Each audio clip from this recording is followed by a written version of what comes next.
Yeah, let's do it. All right, let's do it.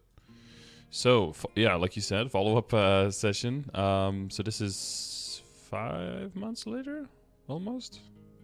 Yep. Yep. Yep. So we've gotten a little bit further. Yep. Could say that. Going from were you moving into like hard lucid, hard will at that point? I had a hard lucid perm party I clearing see. consistently, and then I was struggling with will Mm-hmm. last time. Now as a perm party, I could probably trio or duo hard will. Mm-hmm. So looking into see tiny parties, eventually getting into pitch boss waiting room. Mm-hmm. Um, Yep. Lovely. don't have to 6-man it. Yeah, Yeah. this is just It's pretty trying to crowded in there, duo. but in the Yeah, I don't want to waiting share room. drops eventually. Yeah, because that's one of the major decisions you have to make once you get into that point is, do you just stay with a party and you just kind of do it for the fun and for like the 1 in a bajillion chance of that somebody gets a drop, or are you really trying to get all those pieces yourself, and do you work towards, like duoing with a support, or like basically exchanging with someone else, right? You support someone else, they support you, kind of thing, or like a 3-man, like a tight knit smaller group, so that you have a more realistic chance that when a drop comes, it's actually going to be yours. That's going to be something that's it's probably mostly time related. Like, how much time every week do you want to spend on doing boss fights? Some people think it's like really weird that you're still doing certain bosses, like, well, because your odds are lower, and that is true. But if you're scaling up on every single character you own, if there's multiple characters in that range, you can definitely end up spending just so many hours a week just grouping up for bosses and switching links and like all the time. And it's going to be more important as well, because if you're in a group of 6, if you forget something, it's no big deal, right? Like, the boss is still just melting. Yep. But if you're just going to be like duoing or something like that, then you need to make sure that everything is on point, to make sure that you're putting in that damage and that you're getting that clear every week. So that is something Yeah, I do want to work decide. on my hands and mechanics. That's something I've neglected. I've Mm-hmm. just been grinding mostly, focusing on gear. Like optimizing how I spend my mesos. Mm-hmm. So I kind of want to switch how I play now, heading into late end game. Yeah. So the goal is eventually hit the 270 mark, sit there probably in FAM's waiting room at that point. My FAM situation is okay, it's a bit weird. We can talk about that later, but Mm-hmm. goal is to hit 270, sit there for a while, focus on bossing more, get Black Mage ready, Mm-hmm. work towards 275. My arcane backups are not great. I had to buy 4 out of the 5 pieces for arcane, including the weapon. One of those, okay. And yeah, in the very next week, I get an armor box drop, so I have to spend it on the cape. Yep. Expire. So yeah, the droplet situation's not good, so I know getting to 1921 arcane is going to take some time. Mm-hmm. So just kind of work on my other drops for now. I do have a 40 boss fam. Mm-hmm. So very lucky to get that. The rest is not great. The 20 ID, 1 line of heal, 6% attack, 5% attack. I use that for mobbing when in Cernium. Mm-hmm. Yeah, I guess that's the other big decision, right? Is like, do you go into Cernium, Burnium, like, and for how long? Like, do you go back for familiars instead? That's also a decision. What's your take on all of that? As soon as I hit 260, I was pretty close to one-shotting. I just have to rotate my buffs. Mm-hmm. Don't even have to use the G skills. So I'm definitely strong enough to train there, and EXP is great. Yep. True. I'm thinking it's not the worst thing. Like, I pushed to 270, and if like I go back to Limina then, I still have 4 or 5 levels to try and get that second boss fam. Because I run healing on the third one, most likely. Right? Yeah. Healing fams are pretty good, right? I have one that's healed nearby allies plus HP line, so it's double line heal. So I don't have to have the pressure of getting 3 boss fams necessarily, right? I just need the second one. And if I hit 275 and I still don't get the boss fams, I'll just kind of accept my fate, roll with whatever IED fam I have. Maybe think about bringing up a second character at that point. Yeah, exactly. It's a ridiculous amount of totems, right? Before I hit 275, especially if I take off 2x. Just, scuff my EXP, just pure meso. Yeah, I don't think you lose out on that much money there either, right? Because the levels of the Limina monsters is actually ridiculously high. Yep, I make about 600 to 700 mil an hour in Cernium right now, so the meso's not too bad. I can keep most of my drop gear on, all of my hybrid lines, double lines, I can keep on. I just have a few damaged pieces at one shot pretty easily. Okay. Especially with the event right now, I think I just take advantage of the XP, stay in Cernium, and yeah, it's so good. Limina overpopulation, and Limina is so tough to find a map. Yeah, I would be in Cernium as well, just for that reason. Yeah. Yeah, if I see someone in Alliance or Guild paying there's a map free, I'll grab the map. Yeah. But my default's to go to Cernium. Okay. Yeah. And you would be, if you go to Limina, you would be at 1.4 as Adele or 1.5? I can do all 3 maps actually, 1.4, 1.5, or 2.5. Or 2.5, yeah. They're all fine, yeah. Yeah, because 2.5 is level 264, right? So you wouldn't really get any meso reduction until 275 itself, so... Yep. Yeah. 2.5 is the most crowded, I find, because all the high level people grinders are in there, yeah, okay. Yeah. Yeah, I need to get familiar, so I just went to like 2.7 or 2.6 and 1.7, and there's like nobody there. Yep. Those layouts are a little bit, they're a little bit shitty. It's weird. I could still go to the earlier maps right now, like with Ascensions and stuff, the long maps on the left hand side. Yeah, World Source Depths. Rates. Yeah, no one's. Yeah, high burn there. Yeah, I went there for my cards. Yeah. I found like 7, 8, 9, 10 level burn maps even. Yeah, it's not options. Not trying to. Oh yeah, you're very horizontal. Yeah, you could just jump from one side to the other with cleave, and then your swords don't have to go terribly far vertically either, so they can hit most of the things. Yeah, it just flies around everywhere and kills everything. Yeah, along the way. Yeah, that's pretty useful. Adele's still, not as head and shoulders above everyone else anymore, but still a very, very solid character. Of course, definitely not a low tier character by any stretch of the imagination. So. Yeah, I think the damage everyone else is catching up, but the kit is still almost unparalleled. Yeah.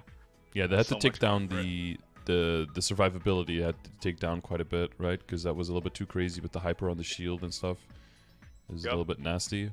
So I think now that's more in line. I mean, you still have your Ether Guard is still a very good skill, and you still have iframe on the startup of your Infinity Blade as well. So it's not like you're struggling. A lot going for it. Yeah. A feather float, levitate, all of that. Yeah, and that's the one thing that you'll notice more, and that when you're talking about hands and stuff, is that you'll definitely find that in a lot of boss fights, the reason that the way that you can gain a lot of survivability is not necessarily because through the iframes, but it's the mobility and the positioning. So if you get a better control on that, I don't know. Do you find that the keys are maybe like in a little bit in a different, like in an awkward location, like you have trouble reaching them sometimes, or? My hands are starting to hurt from grinding, so I'm looking into like an alternative mobbing setup versus my bossing one. But I don't want to like mess up my muscle memory, so when I do switch back to bossing, it's yeah. The cleave button on the shift, it's awkward for my left hand. Just trying to find some alternative keyboard setup for mobbing, and then for bossing, I can just go back to that. Yeah, I used to have my main attack on like control and then jump on alt. And I found that cramped my hand too much because the buttons were like too close, and then it would like hurt in my, I don't know, like like the tendons of the hand or towards the wrist. And I started moving my main attacking key to A instead. So shift is like in between, but I moved it from control to A because then I found that I can use my thumb like kind of folds underneath my hand, and then I use my my ring finger for attacking. And then for the other two, like shift and control, I use my pinky usually. So then cramp my hand a little bit less. Usually the advice I give to people is just to hold your hand out like in resting phase, because some people like almost have a fist, right? And some people almost have like a stretched out hand. But just like hold out your hand normally like it normally would, and then just plop it on the keyboard like that, and then see which keys get covered, and put the keys that you will use mostly like right there. So for me it would be like pinky would be on shift, and then AS, and then F, because I have like a bigger gap between my middle finger and my index finger. Because I don't think there's anything wrong there. If people look at other people's keyboards, people always talk shit, but keys have different sizes, keyboards have different layouts, people have different hand shapes and finger lengths, and like everyone's gonna put things on different places, because some things are just gonna be more comfortable based on how your hand naturally sits and everything. But I will definitely say, like, the sooner you move that stuff around, muscle memory is definitely a real thing, but the sooner you move stuff around, the faster you will get used to it and be able to take advantage of it. And also the faster you'll find, like, okay, this isn't better, or this is better but still not quite there, and then you can move around again. That's the main thing I had to find for my arc. Is in the beginning, the hardest part was like, where do I put all of those skills that I need to rotate because they give buffs, and finding a good position for those. And I must have moved them around like 8 times or something before it was like, okay, this feels good. Like now, this is what I can work with. And then your muscle memory sits in on that, and then it's, then it's GG. Yeah, for bossing, I switch it every 2-3 weeks, just because when you level up, you have more buffs, like you said, to manage will skills, all that, right? Blink. So yeah. Yeah, I have to move like most of the stuff on the left side out, like pretty quickly. Like my stats I moved out, because like when are you checking stats? Usually when you're out of the boss fight. So that one had to go. Then I had to move out world map once we got into Black Mage, because I needed the will skill and the blink somewhere. So it was like, oh, I need space on the left side. Like I can't put it on 7 and 8 or something, like in a pinch, you're never gonna find those keys. And then recently I moved equips off of E as well, because I find I always open up equips and item inventory at the same time to switch gear. So I started putting equip on J, so because item is still on I, because it's way over there anyway. But then I type I and J like right next to each other, and that's been really easy to get used to. But like the W, man, every single time I was in a town map trying to do a daily, like boom, before I even know it, I pressed the button and I was teleporting over the place because I had blink on there. So it was every single time, like the frustration. It took me a long time to get used to that. Yeah, you got to find something that works. And now every single character I go to, like I'm immediately already pressing J for equips, and I'm seeing nothing, and then boom, switching it over as well, trying to keep the same kind of general key configuration as much as possible. Oh yeah, it's that. Yeah, gotta switch it for boss mules, side characters, everything. Yeah. Because otherwise, you're fighting your new muscle memory with your old. And then yeah, it's a mess, right? Like Angelic Buster Link skill should be on same key for every. Character you boss with. Yeah, exactly. Just so we could, just not activate the same for everyone. Cause I think once I get more serious and settle down, do more practice mode bossing, I'll eventually find the right keyboard configuration. But yeah, sooner the better, I think. When it comes to like soloing bosses, what have you done so far? So I can do normal slime before first test.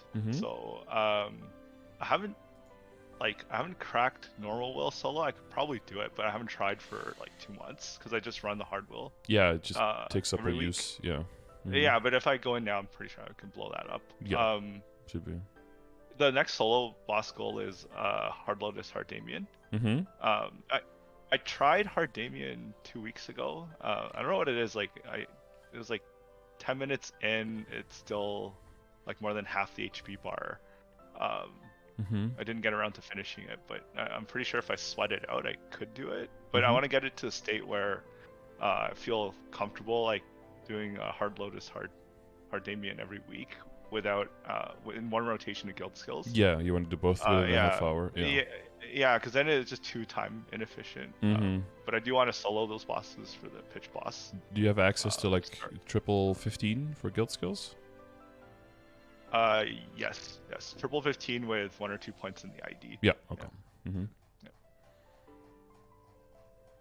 Okay. So yeah. So you were 10 minutes in, and then Damien was still like only half. Yeah. It's the like thing maybe is, 60% left. Yeah, he's chunky. Yeah, I mean there's no real way around it. Like they have a lot of HP. That's the truth. It's just annoying if I screw up one burst cycle. Yeah. Then it gets I see. Yeah, because there's the 40k step mark. Yeah, if you really want to be able to just like go in, like quasi like nuke it, like do like one big burst, small burst, and then another big burst, and then it phases, and then go into the other one, a small burst, and then finish it with a big, right, something like that. Yep. Then you're looking at like a 10 to 11 minute run or something each, right? Something like that. Yeah, you definitely need some solid stats if you want to be able to do that. You probably need to be closer to like 40, 45 to 46 or something to really just nuke it in that sense. But hey, we got some big events coming. Yep, that's one of my main questions, which is do I sit on my stat until Shining? How do I distribute my funds tomorrow versus Cube Sale versus potential Shining as well? Given my bossing goals and everything, right? So yeah. So we'll read through lists real quick, see if we missed anything. But yeah, give us an every party. I think that's a good place to start. Yeah. With the spending.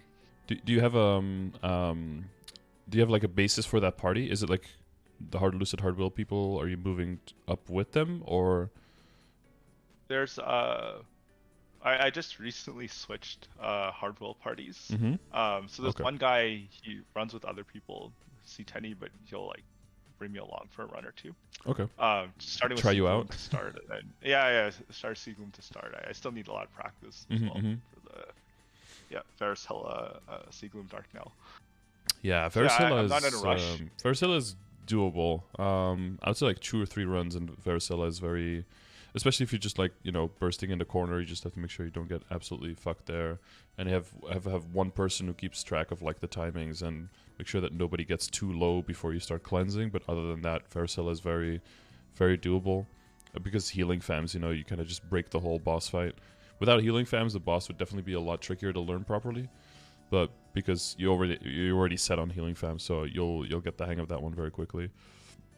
But the other two are playing a definitely solo a bit trickier. normal Gloom. Yeah, playing a solo normal Gloom probably can do it. Yeah, that's good practice. Just annoying, right? Yeah. Just knowing how to burst and when his eye opens and all of that stuff. So yeah, I guess that's the next solo boss goal. Once I figure after 5, 10, 15 tomorrow. Yep. So I have some headspace and not think about gear at the same time as the boss. Yeah, all those things going on at the same time that you have to worry about. Yeah, trying to juggle my bossing mules as well. Because I planned for reduced play schedule eventually. Okay. Or I just won't have that much time, right? With Ignition coming, I want to work on the hyper burn, all of that. So I do want the steady weekly income without sweating it on totems. Yeah. So goal is try and go for 10 bill a week. But right now I have to pop 2-3 totems to kind of get there, right? So I have, other than my main, I have 3 bossing mules. Like one does normal Omian with a bit of a sweat. Like it's sometimes Damien gets a bit sweaty with my Dawn Warrior. Yeah, go down to Legion. So these guys. Dawn Warrior. Ice Lightning can do HMag, right? C-Val, all that stuff. And the Demon Slayer does 4-door. Everything else. Kana's retired. Lara is just from event and nobody else is funded. Okay. Yeah, my Ron does have 4 event rings on it though, so I'm going to fund that next. That's solid. And like a fake Abzo or something like that as well, or? No fake Abso. My hero has a fake Abso. It's sitting at level 200. It's just a Legion piece for now. Yeah. And the Evan, no desires to level that one Link up. skill, no. I Maple variety, it's right. drug addict, you know, yeah. The weapon I have was an not Abso on to... it, but a fake so on it, just to help with leveling. But exactly. Once I hit 200, it was just to drag it to 210, not to do anything past it. Okay. Yeah. I could go Arc as well. It has CRA gear on it. It's 210, so you can fund it. It's pretty fun. It's pretty fun, yeah. So Hyper Burn, you were thinking of doing the DS. Yeah, I was also considering DS for myself. That would be like the freest of boss mules, right? Should very easily but I'm be contemplating DS or a run. Because the run, I need to do a lot of work right now to get it set up. It's sitting at 210 with like 4K stat. Okay, yeah. But the DS just melts everything, right? Yes, no problem pretty much. With mobbing, but on one hand, it's like I can take the easy path, get 30 free levels on the DS. It's 220 right now, or I could like do a lower level character. I mean, it's 3 levels difference, right? If you're hyper burning, it's 3 level ups, and it's pretty fast there. Probably do a DS. Considering second maining it as well. Yeah. It'll give you a really good option for side character. Yeah, if it's immediately at 250, get access to almost all the same content that you have on the Adele. I mean, on a lower scale, of course, but you get pretty close up to Tenebris access to pretty much everything. Yep. 3 mules I have are well funded. They're all 5-set apps, so CRA, all that stuff. And like Gollux, you're working on Reinforced? Working on Gollux. Or Superior? I'll try and go Superior for all 3, and then any characters after that go Reinforced. Okay. So I look at them as side mains Mm-hmm. rather than pure Exactly. boss mules. Okay. And then everything else, it's just whatever gets across the line to do 4-door. Yeah, whatever you have to funny. do to throw at them Yeah. to get them to kill the boss. Yeah, I got you. Yeah. Usually that's nodes. I mean, like, it sounds like a lot when you don't have that many, but like 100 nodes goes a very, very long way on a new character. Like all of my projects, CRA was like 100 nodes, and then besides that, it was just cubes and potential scrolls and stamps that I all got from bossing, just trickling them down and throwing them on there. And it's all just like self-funded within account. It's like almost no extra. The only extra money you pay is like to reveal the potentials with the cubes, right? Like that's really the only extra money. All of that, once that starts like trickling down, that like waterfall of resources that once your characters can't really use Master Craftsman cubes anymore, and they just start flowing down. Of course, yeah, you're not gonna get as many flames anymore. At the time when I was doing that, I was also making like crazy amounts of flames, of course. That's gone now, but you make more money from the crystals, so if you want to, you could spend the money on the flames. But of course, you know, it's not as necessary, and it might make more sense to save that money instead for star forcing at the higher end instead. Yeah, probably. My plan right now is doing the cube trickle to my Legion Mules, which I'm pushing for 8K. So as soon as I hit 8K, I transfer those Master Craftsman cubes over, right, to work on the scuffed bossing mules, Yeah. for lack of a better term. Yeah. So yeah, I kind of like one main, 3 side mains. I look at it because for side mains, I'm a bit OCD. Like I have to get the perfect tries. I managed to get all the perfect tries on them. Okay. And their boost nodes are between 15 to 20. Okay. So That's like pretty very cracked solid. out. Yeah. Yeah, and I have drop a Meso gear on the Dawn Warrior and the IL. Okay. And you're doing like so some symbol dailies every now and then to get them to. That's fallen off the wagon a bit. Okay. I'm gonna do them on the DS because the symbols there are quite pathetic. It's like 5, 5, and 2. Yeah, I mean, it's a good start. You know. Yeah. I just definitely hit have 220 2 days ago. I mean, I'm pretty sure I have some 220s that have like level 3, level 1, or not even unlocked the 3rd with symbol yet or something like that. So no worries. Yeah. I try and get them at least to 10, and then just kind of chill out. Yeah, after that. Yeah. So. Yeah, 10 around 10 is usually where I stop as well, because then your characters very quickly get to like 16, 17, 18k stat, and then it's really a matter of having access to guild skills, and then Lotus and Damien is no worries anymore at that point. Yep. Okay. What else do we have up there? Oh, the spending. Yeah, that's spending. The main Yeah. thing. Yeah, spending. That's gonna be. Okay, so I have 50 bill right now sitting in my storage. My weekly income on the lazier side, if I just do the bare minimum, is Ursus Maple Tour, blow up the bosses. It's like 5 bill, 6 bill. I sweat a little bit, do some training, pop a totem here and there, and can get up to 10. So that's roughly where it is income wise. I don't think I'm gonna get another boss mule up and running anytime soon, since Legion's a priority for now to get to 8K. And the nodes, yeah, that's a constraint. So my Adele skill nodes are not perfect. The main ones are maxed out, like Infinity Blade. Ruin is 24, I think. But the Grandest Blessing, all of that stuff still has work to do. Okay. Yeah, I mean, it's a little bit lower on the list, so it makes sense. Yeah, Weapon Aura, all of that, right? So it's strong, there's though, definitely work to do. Yeah, it's decent, yeah. It's like, but then I have to spend a ridiculous amount of nodes, right, to start getting those to 20. You open like 200, and you're like, oh, I got everything maxed, and then you go from like 16 to 19 on one, and you're like, really? This is it? Like, yeah, I got to start crafting those too, right? So I'm thinking, like, do I just bank up the nodes, worry about that later? I can still participate in C10, all that with the setup I have, right? And just funnel it into my side mains and my new boss mules, right?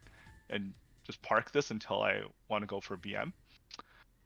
That sounds like a plan, yeah, because you have the buffer from the party, right? You have the party buffer, so one person having one skill or a few skills not like totally maxed should not really make a significant difference. It's mostly if you're going to start splitting off into those smaller parties or starting to actually solo things that you really want to be min-maxing, or like you said, like if you're doing Black Mage and everyone needs to bring their A game to make sure that you can destroy things, then it's going to be important that you have those things maxed, yeah. Yeah. Okay. I guess it makes sense to funnel into boss mules first, because the sooner I get them online, the more income, right? And, Yeah. Yeah. Yeah. Circle back to Adele later. Exactly. You just circle back later. Yeah. Okay. Okay. Okay. If we go over to the spending topic, because it's like tomorrow's for sure, but the cube sale is a probably, right, but not confirmed, and then the shining is a probably as well. Yeah. So what's going through my head is arcanes I'm not going to touch. Maybe I'll tap the cape if I'm feeling lucky because I'm a backup. Everything else I'm not going to touch. I probably can get some of my 17s to 19s and maybe go for 21 on the CRAs tomorrow. For other characters? Because this is 19, right? Yeah, on Adele? Yeah. Other characters, I'll just do 17 star for my side mains, get Absol to 17, CRA to 17. Yeah, anything else that makes sense there. Yep. So the side mains, yeah, I'll kind of know what to do there. It's like, do I touch my main at all? Because I have 6 Meister rings created with 10 primals in the inventory as well. My ring situation's a bit weird. I'm sitting on 17 star slime. So what happened there was when slime was first released, we ran in a 6-man normal party and just lucked out and dropped. I slammed the 17 star scroll on it. It's right. Yeah, I slammed the 17 star scroll on it, so I was just gonna tear it up to 2-line it, and then I rolled into this 2.5 line type of things. I just sit on it, right? But I still haven't gotten another backup. So I can't touch that. There's the unfortunate 3-line event ring, which I could swap out for a Meister if I tap the Meister to 19. Yeah, so that's kind of what's going through my head. Or I could like go for a 21 on the Meister, and then transfer hammer that into a 20 superior. Right. So or tap the Connor, right? And same idea. Yeah, same idea there. Yeah. Yeah, that's kind of the how much did you say you have now? 50? 50 bill. Yeah. Backups are pretty healthy too. Yeah, you got good backups, and you're looking towards, or you want to work towards. You're making allow like 7-8 bill a week, and then you're trying to get up to 10 with like totems and stuff. Yeah. Yeah, because if shining does happen, it's most likely another 2 months away. So, I mean, you're looking at like the trade-off is like it's the off chance it doesn't happen, then I just scuff 2 months of progress, and it's me sweating the hard Lomian solo. Right? Yeah, exactly. Yeah, and if it does happen, you've made 80 bill back, and you can still make a whole bunch of stuff happen at that point. Yep. So, and in general, you would still be tapping towards 21s. I think in this situation, yeah, if there was a 5-10-15, if you didn't know. Yeah, so it's kind of to check my thinking. I'm thinking tap my Sweetwater to 19, so my pendant and my transposed monocle. Yeah. Because the 17 right now, so those are probably easy gains. Tap the Sweetwater tattoo as well to 19. Good on the narrows, right? 4K. Yeah, that's good. Yeah. Good. Yep, 4K with the Dreadnought, so make that back anytime. Yeah, I have a lot of Gollux coins too, close to 4K. Are these all superior belts? Yeah. I'm going straight on the belt. I would do that. It's 11 superiors, right? Yeah, they're all green. I have 7 or 6 superior earring backups. And I already have a 21 superior earring damage and a 20 and star 20 superior earring drop. I saw double drop. That was a very unfortunate. So yeah, transferred short, and then tapped and then this, Yeah. It transferred, and then I was like, oh, let me see what potential I got, because the other 17 star superior I had was at unique potential 3-line. So I'm like, let me just like pot this first, right? See what I get. And then it's like, oh shit. So then I tilted and I started going directly on the earring during shining for the other one, and it just went straight to 21. Yeah, well, sometimes tilt tapping is good. Yeah. Mostly not, but sometimes it is. Yeah. So the belt is a go straight kind of situation. Earring I don't need to touch anytime soon. So it's just really going for 22 later on. But Yep. that's after everything else is 21. Yeah, and you have you're starting to build backups for that already, so that's totally Yeah, on the right the path. drop piece I probably never need to touch. The 20 stars good enough. Yeah, it's gonna be great. Yeah. Yeah. Oh, my pendant too. It's a funny situation. I have two pendants, right? So one of them rolled double meso line with a line of all stat, so I have to remake the pendant. Yep. Yeah, and then I got an insane flame on my like actual damage pendant. I think I have my drop gear. I think in a separate block. Yeah. Oh yeah, this one got meso. Yeah. This one got double meso with a line of all stat. That was my first transpose. And then I redid it and it got like 130 something flame score on that. So. Oh nice, yeah. So 2 and 5 with some decks as well. 2.5 line, yeah. Yeah, that's solid. So yeah, I'm thinking of tapping that to 19. Tap all 3 Sweetwater pieces to 19. Yeah, maybe. That'll probably be it. Yeah, try to get your maybe tap the Gollux belt to 19.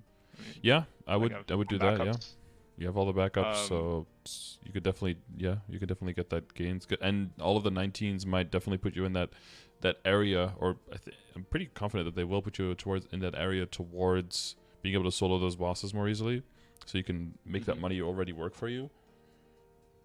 Yeah. And there's a good chance that you do all of this like within 10 to 20 bill as well, and then you're still left with like 30 plus bill. Which means that if you want to, you can still go for tapping the CRA. We looked at the calculations a few times in the recent days, so I know them by heart now. But it's like an extra 2-ish bill from 19 to 21 on this event versus waiting for Shining. So you're looking at spending an extra like 6.5 bill, going 21 now versus on Shining. But if you're saying you're making 10 bill back a week, then there's no real reason to hold yourself back for that long, right? I would say it's mainly if you're like trying to go 19 arcanes or past 19 arcanes or something. I would definitely do that on Shining because that's like I'm not touching my arcanes. Yeah. Okay, so plan sounds like Sweetwater to 19, Gollux belt to 19, CRA to 21. I'll set a budget, maybe 20 bill or something. Right? I don't know how much you want to save for potential cubes coming up. The cube sale, that's the other consideration. Because there is definitely some 2.5 to 3 lining you can start doing around the time when you're like getting 19s and going into 21s. Around that time, like at least for the accessories, getting 2.5 lines is going to be decently valuable. Yep.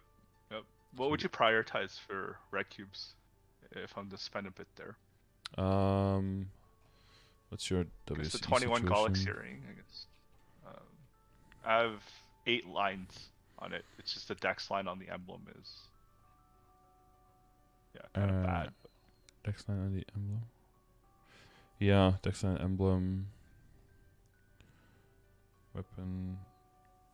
You've got a lot of boss in your secondary, which I wouldn't roll over, but then that makes the weapon a little boss heavy plus the ID line. What's your ID situation? Is there stats window. This is with the Tobin 30% in there. 97 it's. Oh yeah, with the Tobin? Okay. So it's like 95, 30 is 1.5, 75 and a half. And then without the how much is your weapon? 30? 30, yep. Yeah.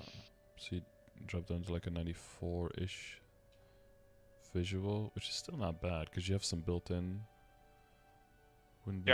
My fam situation, right? If I get a second boss fam, I lose 20 IED on the second boss fam. So I'm kind of just sitting on my weapon for now.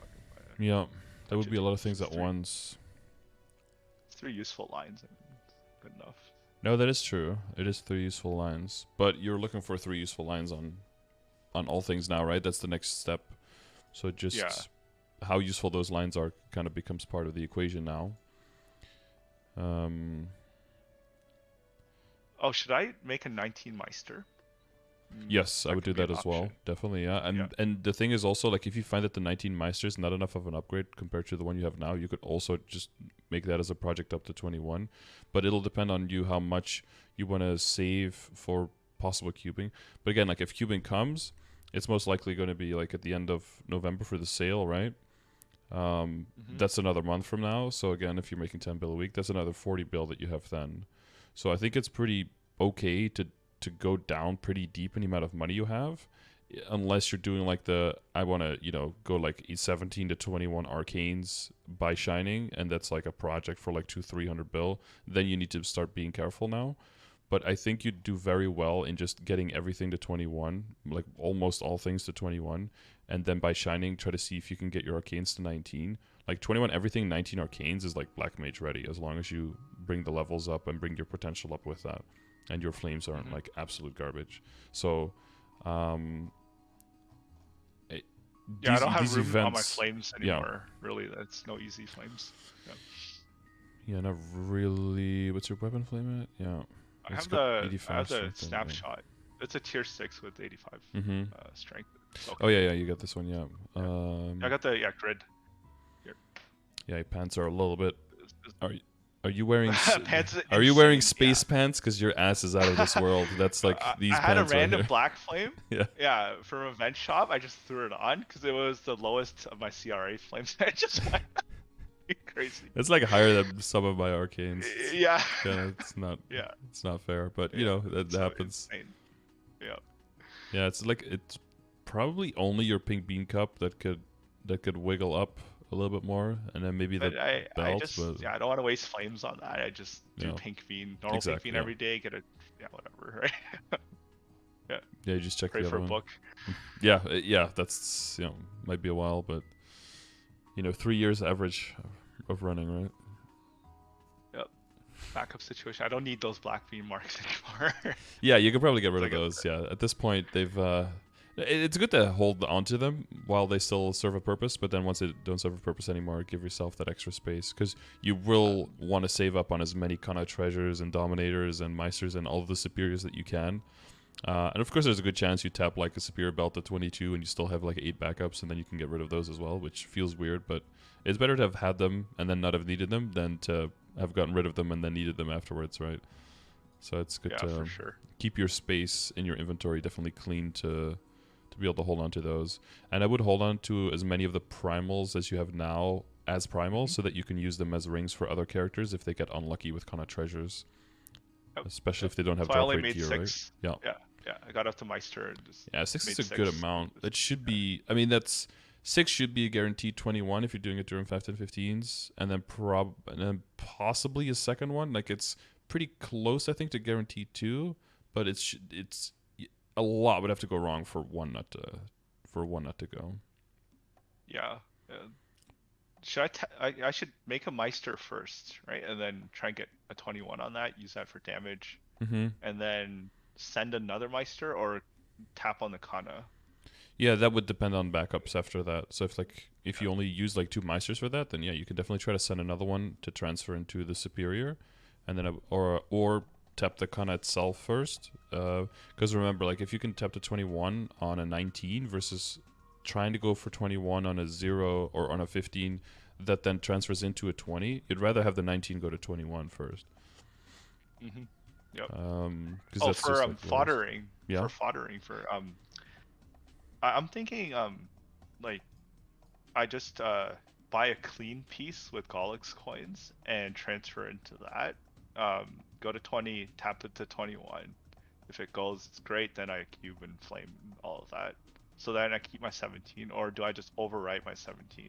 Because what I'm afraid of is like, it booms 20 to 21. Yeah, right? And then left with nothing. Then all I gain from that is minus 5 stars. Some coins. Yeah. But then I always have a backup that's legendary 2 line, right? And I'll override the 17 stars that are already on it. So. Yeah, since you have so many belts and earrings already, I would be inclined to say to do that, because there's like a 0% chance you're going to need your coins for those ever. So you're really only keeping them for Superior and for Gollux, and that's it. Oh, those 2 pieces aren't a concern, right? Because the belt, I'm going directly on the belt. Yeah, exactly. Earring already have a 21. But some people might at this point. Pendant. Yeah, exactly. But some people at this point might have like half your Gollux coins. I might have like 1 or 2, like 1 belt and 1 earring. Then I probably wouldn't advise it. But if you're in this situation, you have that extra wiggle room, so that probably does make more sense. Yeah. Okay, so game plan: tap a Meister to 21, tap a Dominator to 21, right? Fodder it into a clean piece. And yeah, like in the other stuff we already mentioned, right? Like what to do, and like if you're like still have money and you're okay with spending more, right?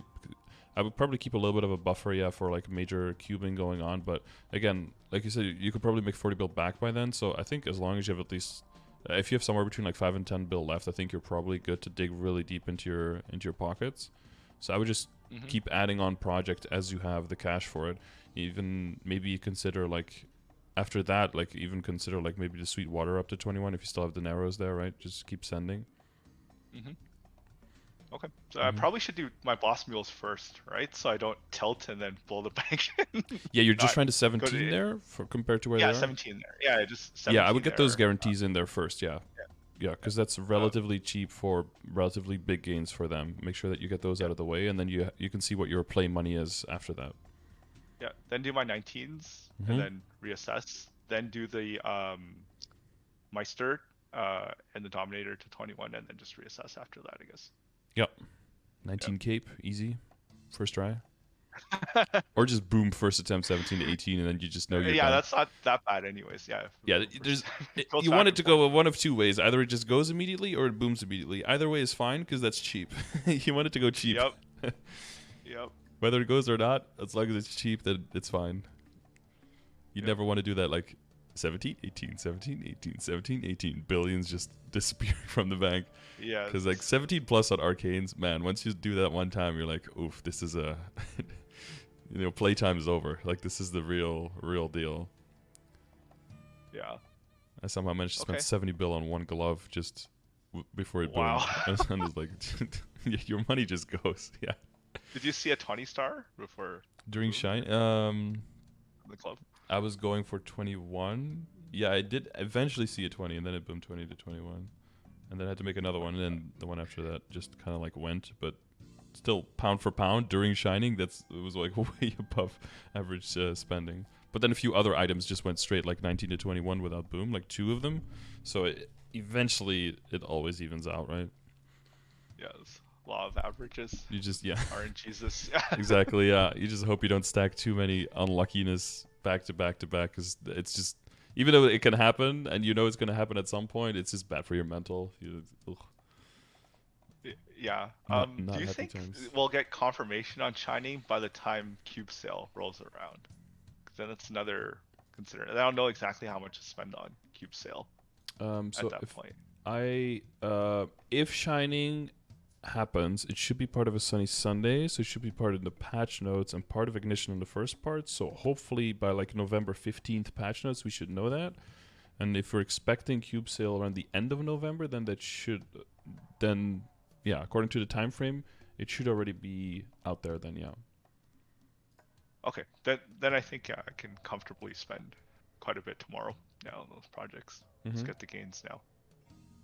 Okay, great.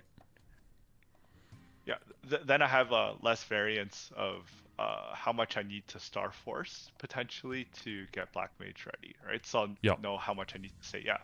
Okay. Yeah, you have a lot of backups, so use that at your advantage and just push wherever you have backups and push there the most. And then with relatively low risk and with, as a result, relatively low funds, you should be able to get pretty far. And like I said, like if you can get all of those things up to 19 now and then maybe squeeze out a few 21s, you're already going to see a huge difference. Your stat might not go up as much as you think, but your weapon attack is what's going to go up a crazy amount. Yep. Then I might want to consider fixing WSC at that point, right? Because I'm starving for attack lines right now. Yeah. Yeah, exactly. Like if,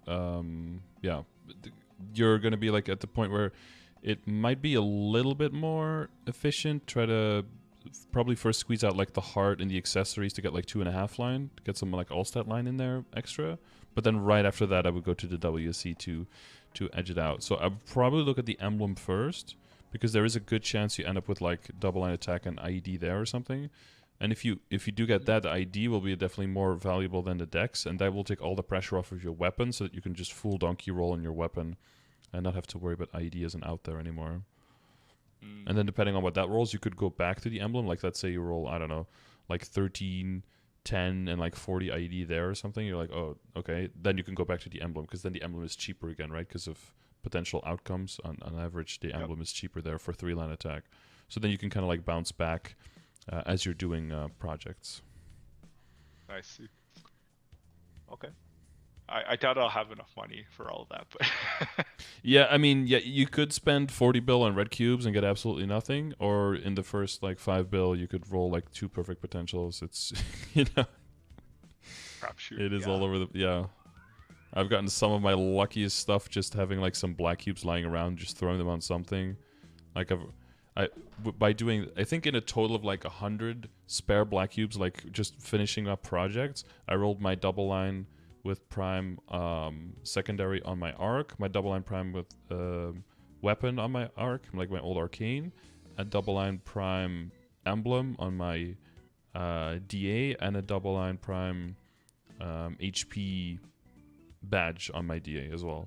All of that is in like 100 or less fewer black cubes, just from projects left over and just being like, let's throw them on something. Like, if you cube enough, some lucky rolls are bound to happen. I mean, you've seen that, right? You've got some, lucky in. Yeah. Yeah, maybe the cape was only like 10 cubes, right? Like that stuff can happen. Yeah. I think my cape was the same way on my, but on my marksman, so on the Abso, it was just trying to get 2-line, and then you see 3-line before you see 2-line. It's like, well, I'll take it. Oh, the glove too. I did not go hard on the glove. I was aiming for 1 line, and then maybe with 1 line of strength, and just you just hit. Yeah, we take that. Yeah.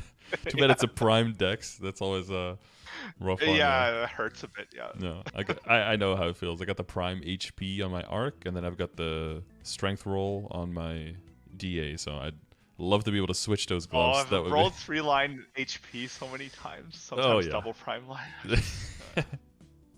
Yeah. Why did you give me some of those? Damn. It hurts. Yeah. I still have my CRA as like double prime, but just 2 lines, you know, like 24% because of the, I don't know. Maybe next red cube sale, I'll finally try to go for 3-line HP or something on CRA. I think even my arc has like 2 pieces that are 27 that aren't 30 yet, because I've tried, but they just don't go. So I'm like, I'm not forcing it. You know, CRA is notoriously horrible, right, for cubing. Oh yeah, for sure. Like 22 star. I'm sitting on these lines for a long time. Yep. Yeah, that's fine. That's fine. I don't care about the cooldown skip. I mean, the cooldown reduction on the hat. It's whatever. I'll take my strength for now. Yeah, exactly. I heard that for arc it might be good, so I'm like at the point now where I'm like, maybe I'll throw a bunch of black cubes on there. But I mean, I got my Genesis weapon, right? So that wants to be 3-line first. So you're gonna go towards that situation with your weapon as well. That attack will be rough. Big upgrade, and then of course, like you talked about, like your matrix skill eventually, like your grandest blessing is going to give you a lot of attack as well. That's going to help your burst quite a bit later on. Yep. Because now and then you went to Genesis weapon, and then it scales even better with all of those things. It's so good. Ridiculous. It's all set effects, all that. Yeah. It hits like every single check mark you want to hit. Like extra iframe, final damage. It's like scaling on 4 different things as a flora, right? Like your passive, your overdrive. It is an arc, right? Like the pirate overdrive. The what else does it scale up on? Your grandest blessing, and then the flame getting better, of course, and the total attack scaling up. So scaling up with your attack percentage and everything. No chance to boom it. No chance to boom. It's like immediately done. It takes a long ass time to get it, but when you get it, it's just like flaming and cubing, and you're done. So it's I saw your liberation. It's just a moment, sigh of relief, It's such a long time coming. And then with those last months, once you're like in it, it's like, it's already next month. Cool, it's already next month. But really thinking about how long it is, it just feels really bad. So you have to just try to not focus on too much and just keep doing your things. And then before you know it, it's going to be done. But the sooner you start, the better. Yesterday I was watching your first Black Mage clears, Sounds like yesterday watching that huge struggling in that first party, like constantly inting, losing all my lives, getting super frustrated. Oh god. It was like a weekly video I was like watching on your YouTube channel. Black Mage attempt. Black Mage attempt. Like, let's see how I can fuck this one up, man. Inting to 3.4. Yeah. I'll be there as well. I mean, record all my failures. Yeah. Yeah. It's good to look back. So you got Right. 4 double drop items. That's actually Yeah, too I know. much, right? I didn't intend to do this. I just woke up one morning. I was like, oh, let me just like cube this a little bit, you know. Yeah. And then it just kept rolling one after the other, and I just like, okay, I have spare cubes. Next item, next item, next item. It was a really weird day. Like I got 3 double lines in the span of 45 minutes. Damn. And look at like strength, all stat as well. Like Yeah, my drop gear is just yeah, lit. really, really good. Yeah. I have redundancy too, because I was trying to cube the Dominator, and then I just rolled 2-line item drop on it. Wait, so you're sitting on 1, 2, 3, I have 4, 200. 5, 6, Yeah, if 7, 8. if I'm on Sphere Pendant, I have 160 drop with 100 Meso. But then if I take off the Sphere Pendant, it's 200 and 100. Yeah, so that full drop Meso. Yeah, because it's on the pendant. Yeah. But yeah, so that's kind of screwing a bit with my mental. It's like a first world problem. It's like, should I capitalize on my max, you know, Meso drop and go on Limina because I get like cards and nodes up the ass, right? Or you know, I'm strong enough to train Cernium, so I can just go there. So you could technically be 10 and 5 perfect with one equip, with one line and then one completely damaged gear, right? I'm donkey rolling one of my side rings to see if I hit double item drop to replace the synergy ring. Yeah. But is it even necessary? Oh yeah, because then you could wear the spirit pendant and still be. Yeah, because like my best lines are on my pendant. Yeah. You know, so yeah. So I lose the double line. For training though, I think that's fine because for training, I mean, what I find is I mainly want to focus on Meso obtaining damage, so you can keep going up into burning Cernium and then maybe into Adele immediately. Yep. For that EXP, but if you stay in drop rate gear there, I feel like you might lose too much damage. But you said you're not even using the guild skills yet, so maybe you're good. I'm good in Cernium, definitely. Yeah. I keep all of my drop gear on pretty much. I replaced that synergy ring with the Gollux ring, so I get 3 set. A little bit of attack pushes me over the edge. Yeah. I just need to rotate my buffs, right? Yeah, but that's pretty normal. Yeah, you just cycle. You like stagger them, right? Between the Grandest Blessing, Goddess, Conversion. Yeah. Yep. Yeah, I was already doing that in lower level areas, but maybe it was unnecessary on my Adele. I was just like, let's get some good getting swords to one shot's hard, right? So yeah, it's still some value, I think, to rotating buffs. No, I would say so. So drop gears, set till end game. Yeah, pretty much. Yeah, don't need to ever touch it again. Not really, no. Yep. No, there's no need. Maybe one day if I get a Twilight mark, I can re-roll my Sweetwater, right, to replace the condensed power crystal. That's just 1 line with 1 line of strength. The tattoo. Eventually, when I get to that situation, yeah. If I get a Twilight mark or a pitch boss, right, eye patch or something. Yeah, that's going to be the question. Is like, how far do you push? Like, let's say you get the tattoo now to 19. That'd be fine. You probably want to get your mark at least to 19 or maybe up to 21 just to make sure that it's like a decent enough upgrade before you commit to it, right? Yeah, for sure. So that might take a few attempts, but then if you have a 21, that probably means that if you get a Berserk, that you probably want to get that one to 21 as well before that's like a significant upgrade. So then you're like expanding the amount of time that you're most likely going to need before you can make that next jump. Yep. Or you get lucky on the first try, so that's also possible. Don't knock it, I guess. Yeah. I don't mind sitting on a that's quote unquote not best in slot Sweetwater. I consider it like realistic best in slot. It takes all the pressure off, right? Trying to get a pitch boss item or a Twilight mark. And if you know you're good with this, that means that if you do eventually get it, I can make the upgrade. Then you know that you're going to be even stronger. I don't care if I get anything else. Yeah, I consider maybe this best in slot as well. If I get something great, right? Send it. Yeah, so I'm good to go in with this setup. Black Mage, of course. Like I'll fix the event ring and all of that stuff, right? Yeah, most people will be like 21 tattoo before in the past, right? And then when Twilight Mark came out, I think most people will keep their tattoos at 19 and then try to move into like a 21 Twilight Mark, and then either you tap like a tap a mark to 22 if you have a lot of them, or then you look at Berserk. But that last step that's not a step, that's a leap. By the way, going back on the Gollux Gear. Yeah. So say I take that one where I keep my 17 and then I fodder in, I get the 21, I roll like 2 lines on it and all that good stuff. Then when I go for 22s, should I YOLO my 17 and sit on 21, or I go directly on the 21 and just pray? There are a lot of options there. It'll one function will definitely be your coins, and you could be trying to move into reinforced ring at that point. Some people try to do that, but I think it's a little bit of a waste because it's like barely stronger. Because I think do I still have mine? Let me look at the stats. I may have blown up mine. What am I using? Oh yeah, so I have 21 reinforced is at 102 and 68. Oh, but I set my Meister to 21, and then I had a 21 kind of treasure. Try to tap the 21 kind of treasure as well. The 22, but that one I just boomed like 14 of them or something. That one did not want to go. So I've got my 3-line HP 13 star here. That is does anyone in chat have a 21? But it's plus, yeah, the plus 94 plus 63 is the same, right? So the base stats is the only difference. So it's 8 and 5 versus 5 and 1. So it's 3 stat 4 weapon attack difference for like a possibility of a lot of Gollux coins. Like it's not nothing. It's like, you know, like a considerable flame score at that level difference. But I would definitely exert all the other options first before you start moving into that.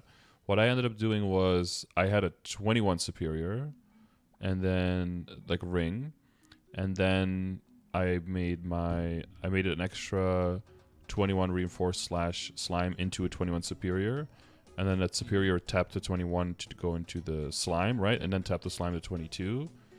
So then I had a 22 Meister that was basically left over because I had 22 reinforced, 22 superior, 22 slime, and 22 Meister gets like replaced with Oz. Oh yeah, and kind of treasuring, right? Yeah, so the slime was like left over. So I tapped that 22 Meister into a 21 superior, and then try to get that 21 superior to 22. And that one went. And then because it went, I took my existing 21 superior with potential on it and tried to get that one at 22 as well, because I already had the 22. And then that one went also. So then I had to back up 22. But if it hadn't gone, then I would have just potentialed the 22 that I made through the Meister. Oh, okay. So that's why when people are talking about like, oh, can you skip Meister now that we have like the angel rings? I'm like, you could, but I don't see why you would want to do that. Still like, really good. Yeah, it's really, really good. You have access. It's cheap because it's lower level. It gives you crazy stats. And eventually, it'll always find its purpose and, you know, give you back that value in some way, either through transferring once or twice into the other one. So I don't think you ever really want to skip that step. Yep. So it'll probably be a little bit further than where you were thinking it, but eventually you'll make like a similar move, yeah. So if you have that 21, you could use that 17 if you want to, or you could have like a backup 20 or 20, like a 21 level 140 into it, so you can start doing it from 20. They'll make it relatively less risky, right, than starting up from 17, because a lot of booming happens between 17 and 20. Mm-hmm. Yeah, that's probably after a lot of stuff. Yeah, that's probably 21 everything, 19 arcanes, and maybe the CRA up to 22, something like that. Probably at that point. But if I hit a 21 on anything, I'm safe to start going for 3-line, right? And not feel too bad if 3-line eventually go. It's because it's not potential. Right. Sure. Yeah. I would probably aim for 2.5 lines first, because I would aim for 3-line on like weapon stuff with like WSE. I think that's probably a better place to spend the money, because the relative cost for gains between 2.5 line and 3 line, even on accessories, that's pretty high, and that money probably better spent on WSE, getting some crazy sick ass gains that you can still make there, and then circling back to that. But yeah, once you're 21, yeah, I feel pretty confident with that.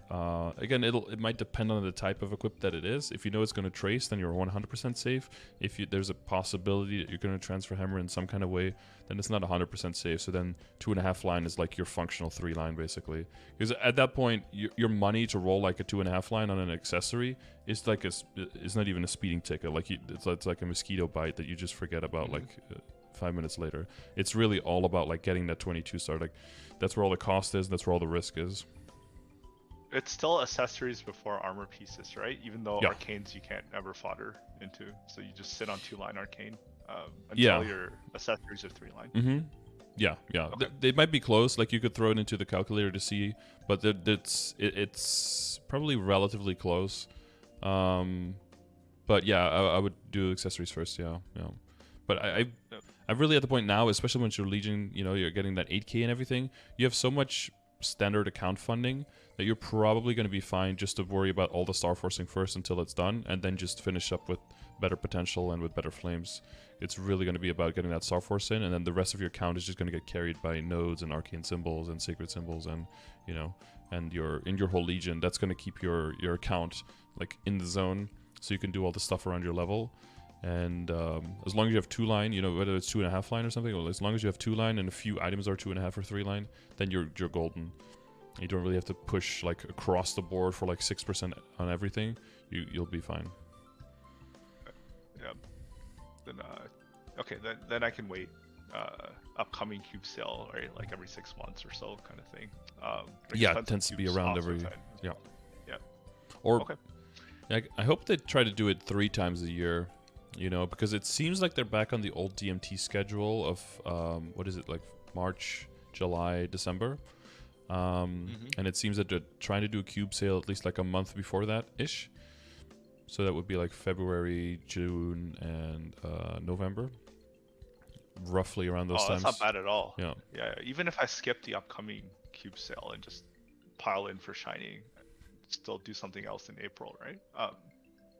Yeah, or okay. February, March, around there. Yeah, again, but yeah, I don't want to guarantee anything, of course, or give any tell you that that's definitely going to happen. But it seems like the release pattern at this point. You want to prepare people for the pattern, but you also don't want to lock people in like, oh, that's definitely happening, and then it doesn't happen. So it's a little bit double, but that is how it is now. Okay. How are we doing for time? Going.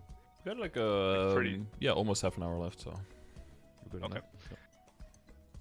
Yeah, let's go through the topics, I guess. Yep. We talked about a bunch of stuff already, so I think I'm good on the path to like how to manage my meso and spend. So that part's good. I forgot what else is there. Equip up for my main, I think I'm good. I don't know what to do leading up to Shining. What were the other topics? The mules and how far to push those, or does that feel clear? Somewhat. Can you scroll up to the top of the Google Doc? I forgot what the things I had on my mind. Notes. Oh, the training we talked about a bit, right? The familiar situation, meso node income. So is it better to rush out like 3-door, 4-door boss mules, or just kind of go for 8K Legion first and then do that? The trade-off would be like I get 3-door clears and all that every week, so more weekly income. But if I get the 8K, then it's an upgrade across every character. Yeah. Right? So it's easier to set up. Yeah, and you're nowhere near the 180 crystals now, right? No, I'm still selling daily boss crystals. So I do those 13 mil bosses across my 4 characters. I sell all of those. I still have some surplus left. Okay. All right, yeah. And what is the path to 8K looking like? You're at 7.56? I'm pretty set up. Everybody's 140 minimum. Everybody has 12-star pencilar. So on the +2 Star Force event, I geared everyone. So I just do one character at a time. Okay.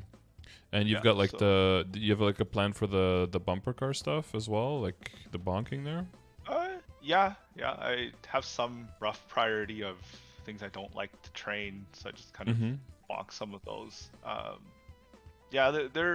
They're funded. It's just I need to trickle down the cubes a bit to get epics and all that. But I have 3-4 characters that are already geared up where I pump a few 100 mil into it. So it's ready to go to 200. I just need to spend time. Okay. And bumper cards I could just you know, cash in where I get the most number of levels, I suppose. Yeah, because I'm thinking if that's just like at that point that could become like a little bit more of a formality, and you're thinking about like, well, do I really want to work on the CRA Mules or work on the Legion? It almost feels like the Legion that's going to be just a matter of like dailies and trickling stuff down like slowly. Doesn't maybe need to be that big of a priority, because it'll just like when it comes kind of thing. And it's not like you know, you don't really benefit a huge amount from like buff duration, which for those classes that'll be, you know, if you're like maining a nice lightning or something, I would say like the 8k Legion might be a little bit higher of a priority, because then, you know, getting access to like a full grid of buff duration and keeping your ID and crit damage and going into boss damage, like all of that'll be a significant damage increase because of Infinity and everything, or if you're a Kaiser, you know, so stuff like that. But since you don't really benefit from that very much as an Adele, I would say that it's fine to keep that a little bit, you know, just do events when they come around, you know, and like slowly, like if you do get lucky with some cube rolls that trickle down and you get a nice WSE, then that character can get some levels in there. But it feels like it's probably fine to work on some CRA and getting some income there, because that'll also help you if you want to scale up on the amount of boss mules. Maybe you find a character that you didn't think initially was going to be like a good or a fun bossing mule for you, that you suddenly find like, oh, this character can do CRA like so easily, I should work on this one instead, you know? And then you might just reprioritize, and then by the time Shining comes around, you can just stab some stuff there to 17 and 19, and then get that one fully into Lotus Damien, something like that. Yeah, what are your suggestions for characters that are not so node hungry, right? Where I could get by with stuffed funding, just 3-door clear, 4-door clear, only epic potentials. I don't mind getting the Absolab stuff. I don't mind the Dark World Tree Haven weeklies. I do them really quick on my Adele with all that insane drop gear. Yeah. Same with the Dawn Warrior and Ice Lightning, because they have drop Pezzle. And a Vac Pet on the Dawn Warrior as well. So like it's pretty fast. I don't mind getting the Absol on it. But yeah, the nodes though, I'm more. Yeah, the nodes are more scarce resource, and also the opportunity cost is higher because you can still valuably use them on your main. Yeah, so what's going through my head right now is like, next up is the Iran, which already has the event rings and all that, so that should be pretty easy. I'm not sure after that though. Heard good things about Bowmaster. I have something at 200. Heard good things about that as well. Arc is strong. The Paladin was really good. A lot of damage coming from just level 1 5th job skills there. Dark Knight. What about Dark Knight? Strong. Yeah. I don't have a Dark Knight in my account, so I'm planning to use the Mega Burn for that. Dark Knight was very strong, yeah. And if you're at a certain point of strength, you can go for like the longer level iframe, right? And you just immune the whole boss fight.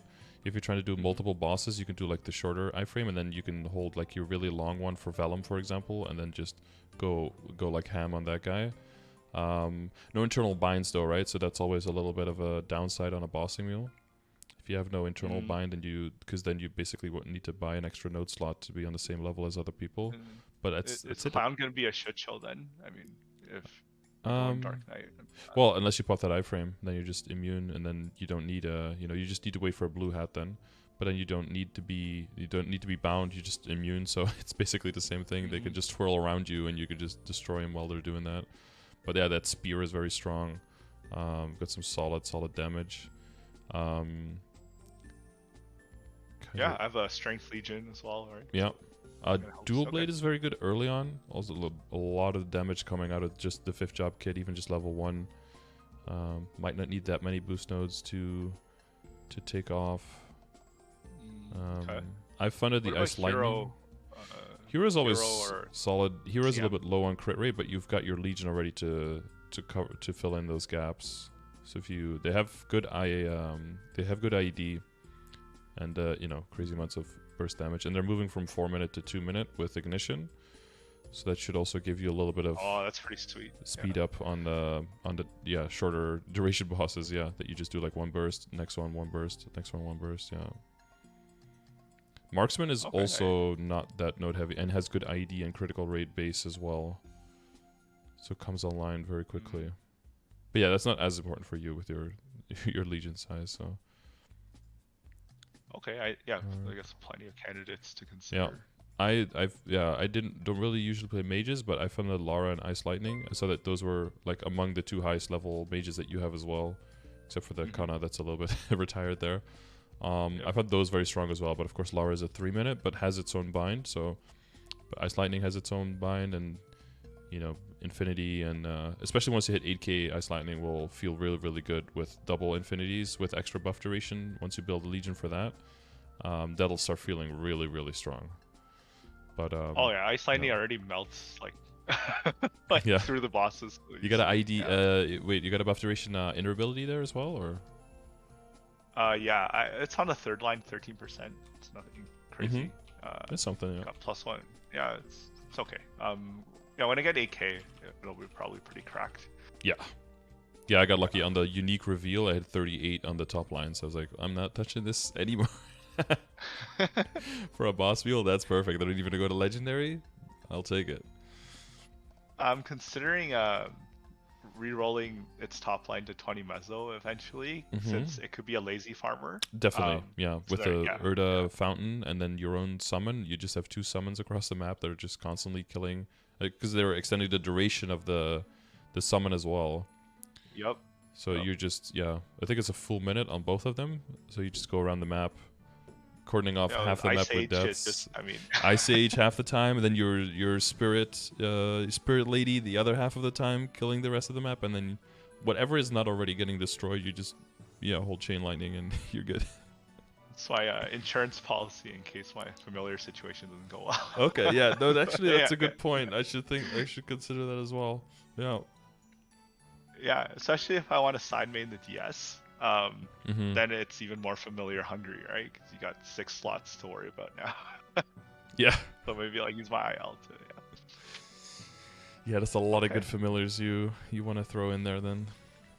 And on those characters, you don't want to have to worry too much about familiars. You just want to get as much EXP to get that, to get that value out of those totems. So, kind of goes against each other. Yeah. They need to just add familiars into Cernium. I don't know why they haven't done it yet. They need to get rid of the bottleneck in Limina. It's not good that people stay there for so long. It's really unhealthy for the game. It's not good for the game, yeah. Hoarding maps, like, just feeling bad whether you train in Limina or Cernium, right? Yeah. Because you're missing out on something. It should feel like you're, And it's still fine because you're still sacrificing when you're in Cernium. Like, you're getting good EXP, but you're also getting quite a bit less money, and you're not getting nodes, you're not getting droplets anymore, so you're already sacrificing, but now you're like double sacrificing, which I don't know if that. Yep.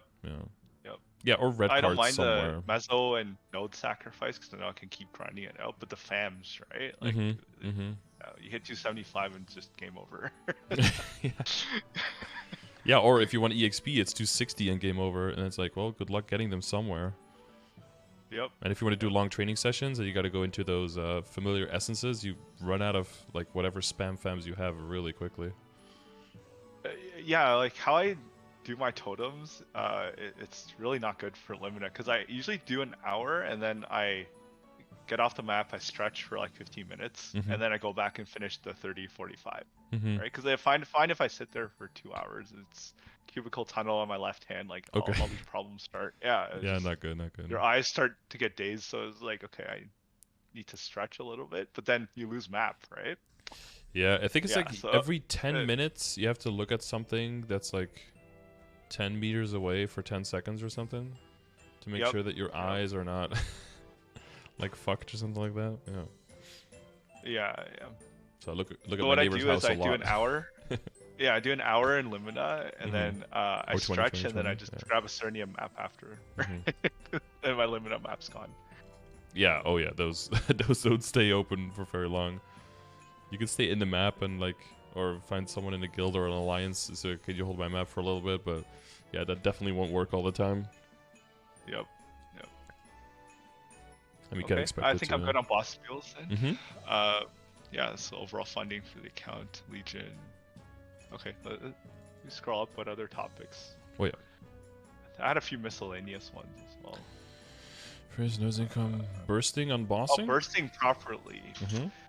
Yeah, I noticed I don't know if it's a BA thing and like I'm not doing the BA properly or people are cheating their BA, but people around the same level, same stat seem to just across the board have a higher BA or like seem to do more damage. I don't think my hands are like that bad, and I think I know how to burst, but I just want to double check that I'm not like screwing something up, right? Okay. Like I checked on the Adele Discord for like how to set up like the BA everything. I think it's fine. Like I'm not missing any buffs. Keeping my swords up, Resonance Rush, that mark, right? Keeping it debuffed, all that stuff. So I don't know exactly Great what Proclamation, it is. It's like right? either, yeah, Great Proclamation. Yep, yep, keeping that up. I don't know what it is. It's just maybe Keep like doing Noble Summons and Bloom all throughout? yeah, yep. Noble Summons Boom, keeping the summon up, right? The shield? Do you have the shield hyper for Oh, extra I damage? pop shield.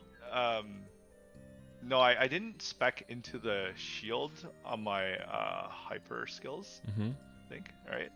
Maybe I should, but I don't know what to take out because yeah, there's a lot of options, especially when you get later into the game. There's a lot of options. I think people move away from like those top hyper skills for the extra like damage and stuff on the IED. I think they start moving away from that and go more into the utility. But I mean, if anything, that would kind of like hurt your BA. But it would just give you. The question is also like if you're really just doing a BA just on a dummy and you're just focusing everything, you know, you're taking all the link skills that you wouldn't in a boss fight, but then you take them to optimize your BA, then you're kind of like cheating like that, right? It could also be that people take BAs differently because there's a lot of different types of setups out there. That's possible. But one thing that's probably still pretty major for your BA is even a higher level on the weapon orb will give you more final damage, so that's still nice. But the Goddess Blessing, if that's max for other people and it's just, what is it, like level 10 or 11 for you, that's a lot of attack. And then the lines on your WSE, right? That's also another thing where if you just look at stats, someone with the same stats might look, because you're a little bit over on IED, you're like already, you know, future prep for Chaos Tenebris for IED, but like attack line wise, you're a little bit behind. So if you're just looking at stat as an indicator of that's where I am, that's where they are, then you will see bigger differences, right? That's why I always try to make sure that I have like the progression sheet as with all the metrics on it, and then it's not like you just look at one of those numbers and then say like, oh, someone else is at that same one number, so they're where I am. It might be that maybe they're using Ozring or something, right? And if they're the same stat as you with an Ozring, then they're actually like 3K stat higher or something. Plus, you know, the Ozring during a burst makes a huge difference for a BA as well. So I don't know if everyone is disclosing that exactly the same or not. There's a lot of stuff like that true. that could be could be different. Yeah. Because if you're in your 260s, definitely a lot of people will start doing Oz, especially the more burst heavy you are, because it's highly beneficial. Yeah. Well, maybe if we use Culvert as a benchmark, like what do people usually get in their 260s for Culvert? Yeah, you would definitely have to look at other people in the same class for Culvert. Yeah. Because of 2-minute burst and 4, and you can get some classes can get like very shitty Culverts, but could do like really well in bosses, and the other way around. Like Demon Avenger Culvert is absolutely broken, for example, because you're just constantly frenzying all over that thing, right? Like with Buccaneer as well, probably really good Culverts. Let's see, we've got some people. So it really depends. If people just like crush out levels, then their Culvert could be really weak for their level. And if people are just really funded and then do the levels later, they can sometimes like get Culvert scores of people like 15 levels higher, for example. But I see some people here in the guild. We've got someone at 3.7, 4.2, around 4. I don't know if we have any Adeles. I'm Adele just is over 3K. Yeah, this Adele's at 4.550 at 265, but Helsing is decently strong. I think, yeah, the people who got into the 270s are approaching like the 6-7K, I believe. Oh god, we had like a whole screen of Adeles here. Okay, let's see. This person's 280. Oh yeah, newbie got 6.9. Nice. I get around 1.4, 1.5 at 250, but I'm like 30k stats, so that's like I'm like a whole step lower basically, because it's like 17s and like 19 CRA, you know, and everything else barely 17. So Rain got 7k, but that's like the 275. Oh, maybe Okay, I think I'm relatively in line. Then. Yeah, it doesn't seem like you're far off like or anything. Inching, yeah. Yeah, not inting exactly. Yeah, that's should go 1.8. Oh, he got 3.8 last week on the Adele. Oh, we gotta whip our Adeles into shape here. You know, a lot of them not doing culvert here. Where are they? Oh, here. Yeah. Yeah, 76.6. Yeah, okay. 2.7 at 259 here. Yeah.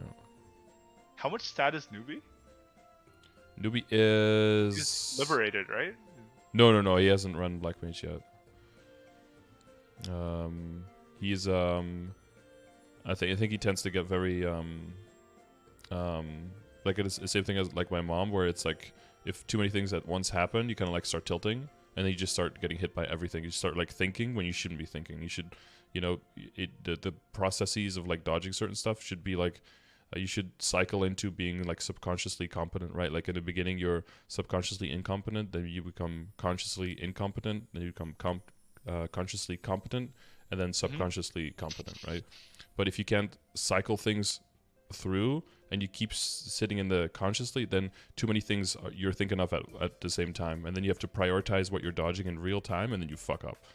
And I think he's like stuck with some boss mechanics on there, and it's really hard to move on. Like I struggled with that a lot getting into Black Mage, but doing that for Black Mage did help me move a lot of stuff into subconsciously competent for other bosses. Like I was still kind of struggling with Hard Lotus and like sometimes dying out with like a duo partner. But once we started doing Black Mage practice, Hard Lotus became like the easiest thing in the world. It's like you have so much time to respond to everything. It's like nothing that is going on. It's hard to imagine when you're just starting Hard Lotus, but once you start doing the bosses that are really, really hard, much harder, then you know you go down one scale and like, oh, this is child's play. Like this is just ridiculously easy. Oh yeah, for sure. But I remember when I first ran normal slime, it was just like getting body slammed, thrown across Yeah. the map. All that It's stuff. like Now- I can now do it's just, anything. I'm getting stunned out the ass, and then I'm seduced. And yeah, and then once you Yeah, work now on I your just timing, like it's like, completely oh yeah, know what to face tank, whatnot. I just Yeah, DPS him down, like, exactly. Like, without moving you much. see Yeah. something and you know like, oh, that's okay. Like or you know this is okay now, right? Like, oh, I got seduced, but I know that the slime just teleported to another platform, so I'm 100% safe. Or you know, like I'm getting seduced. Oh, the slime can teleport any moment. This is dangerous, right? It's also like the timing with the other attacks. But I think Newbie got all the way up until 275. I think with barely 30k stat, maybe even under 30k stat. And then he worked like really hard on his stats, and now I think he's in mid 40s, like 46 or something. Oh, like 45, okay. 46. Okay. So like with this upgrade, and then definitely with Shining, you should be on that. Hopefully towards 270, and then on that level, so then you can start going towards like 7k Legion-ish. Yeah. Okay, awesome. Okay, I just want to check I'm not inting. yeah. Like way behind. Yeah. And, Yeah. Yeah, but if you see other people with BAs and they seem like way higher than them, I would just ask them directly, right? It's like, hey, I feel like I'm not doing anything wrong.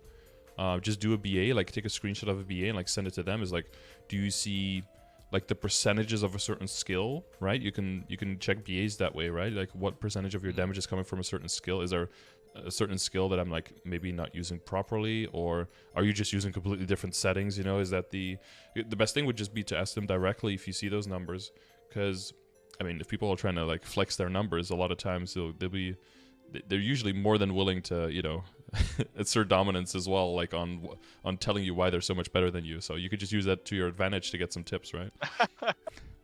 If they top G skills in the background. you don't know. Sometimes people are just told like I do that, BAs on like the base amount of arcane power, for example, instead of the increased amount to get max bonus damage for some reason.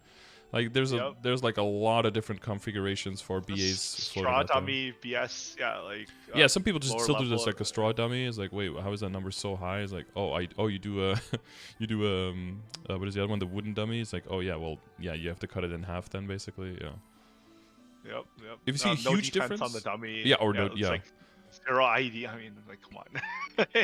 You might as well be hitting like an elite boss at that point and look at the numbers, or like an elite champion, right, or elite monster, and looking at the numbers there and like, I hit 16 bill lines. It's like, yeah, okay, but on one monster, in one place, that's completely insignificant for the rest of the game outcome, right? So yeah, I don't think it's a healthy thing in general. It's just kind of stat comparison, right? Yeah, I mean, if you keep keep the same metric, then you can track your own progress. But as soon as you start comparing to other people, you have to, double check if you're not comparing apples and oranges. Otherwise, the conclusions that you get from it just don't make any sense, right? That's why I'm so anti like DPS and DPM charts, because you're always just trying to. You're saying like, oh, we're doing a uniform check, right? We're doing a dummy that's standing still and that's doing this. But that doesn't mean that because it's the same test for everyone, that therefore it's fair to everyone, right? It's like, Yes. Did you ever play like Super Smash Brothers? A bit, yeah. Because sometimes there was one point where I thought like, oh, they should just always do like a flat map with just one platform. That would be the most fair. But it's not true, right? Because some characters might get a benefit from that, and then other characters might get a benefit from multi-platform maps. So just because it's the same for everyone doesn't mean that therefore it's an even playing ground or even playing field. So that's why that's why those kind of ratings are kind of spooky. So I would just ask directly, like, okay, how did you get there? Are we using the same metrics here? Yeah. I saw you make your hard lucid readiness guide. Yeah, I think the boss achievement for clearing normals by far the best metric. Yeah, we're just looking at it. It's like you could do so many things, but I mean, what it really comes down to is you want someone who's not completely green, who has any kind of idea what the hell's going on, and has some experience. And if you could solo it, then you've gone through the motions, and you know that they have some motivation to learn the mechanics, and that says a lot about a person, more so than just, what's your stat. It's just such a singular metric that can have so many other things that you're missing out on at that point. Yeah. All right. Any other prep I should consider working up to Black Mage? Other than what we talked about? Probably Oz, like what we just mentioned.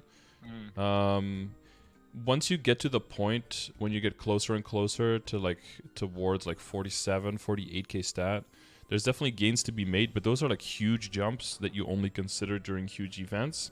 And the really only other way that you can make any kind of significant upgrade that's on a similar level will be to replace one of your rings with an Oz ring, and because your burst is just gonna it just goes crazy. Insane. And it's a huge process as well. It takes some time to build up, towards longer runs and all of that. So it's a good thing to do when there's like a lull in events, or coming off of Night Troop, and then we have 2 weeks right until Ignition. That's like a good time to like work on that a little bit, because there's no pressure and there's not much else that you really need to be doing every single day. So then the relative value for something like Oz goes up quite a bit, I would say. Yeah, I never get through all my totems. So there's always a backlog of totems. Oh, yeah. So it just feels bad, right? I haven't ran Oz a single time yet, so to learn Oz, and run it. It's not not RNG and just, it's not as necessary anymore. But I did run Oz with totems at some point as well, just because there was a lot of floors that benefited from faster spawn and more spawn, and it actually worked at making the Oz runs faster. But I don't. Someone in chat can shed more light on that, but I think they did quite a lot of changes to Oz, and I don't think it's as valuable anymore. But I mean, if the option is between like letting it expire completely or using it for that, at least it's getting some value then, right? Getting a Roar 3, Roar 4 is huge, right? Even Weapon Jump 3 or 4 is very, very, very useful, Okay. I guess off event, when things are quiet, or Oz. Practice bosses, all of that. I think my count's getting to a point where it's getting to a plateau, right? There's no more easy gains anymore. Yeah, exactly. Legion's getting there, like the main 8k Legion is like quote unquote the easiest gain, probably. Yeah, probably. Because I just hold down the button on any of my Legion mules, right? Yeah, with the current Legion, they're so strong. Yeah, that it's a matter of just spending enough time and just slapping. It's really just hold key down, level go up for a lot of classes. Much, most of them you get to 200 or 210, and you don't even really know how the class works. You just know that you got them there. For sure. Yeah, when I hit 4th job, I always just look at a quick guide, see what the main mobbing skill is, what buffs I need to keep on, and then just hold the button down. Exactly. No, that's the way to do it. Yeah, it works. Yeah, and I have access to a lot of 2x EXP coupons, right? That helps. The good buffer in coins is Yeah, that's half the battle. Yeah. Yeah. Okay. Yeah. So run Oz. I know what to do for gear. Weekly income's good. Boss mule setup. Hmm. Legion. Okay. Okay.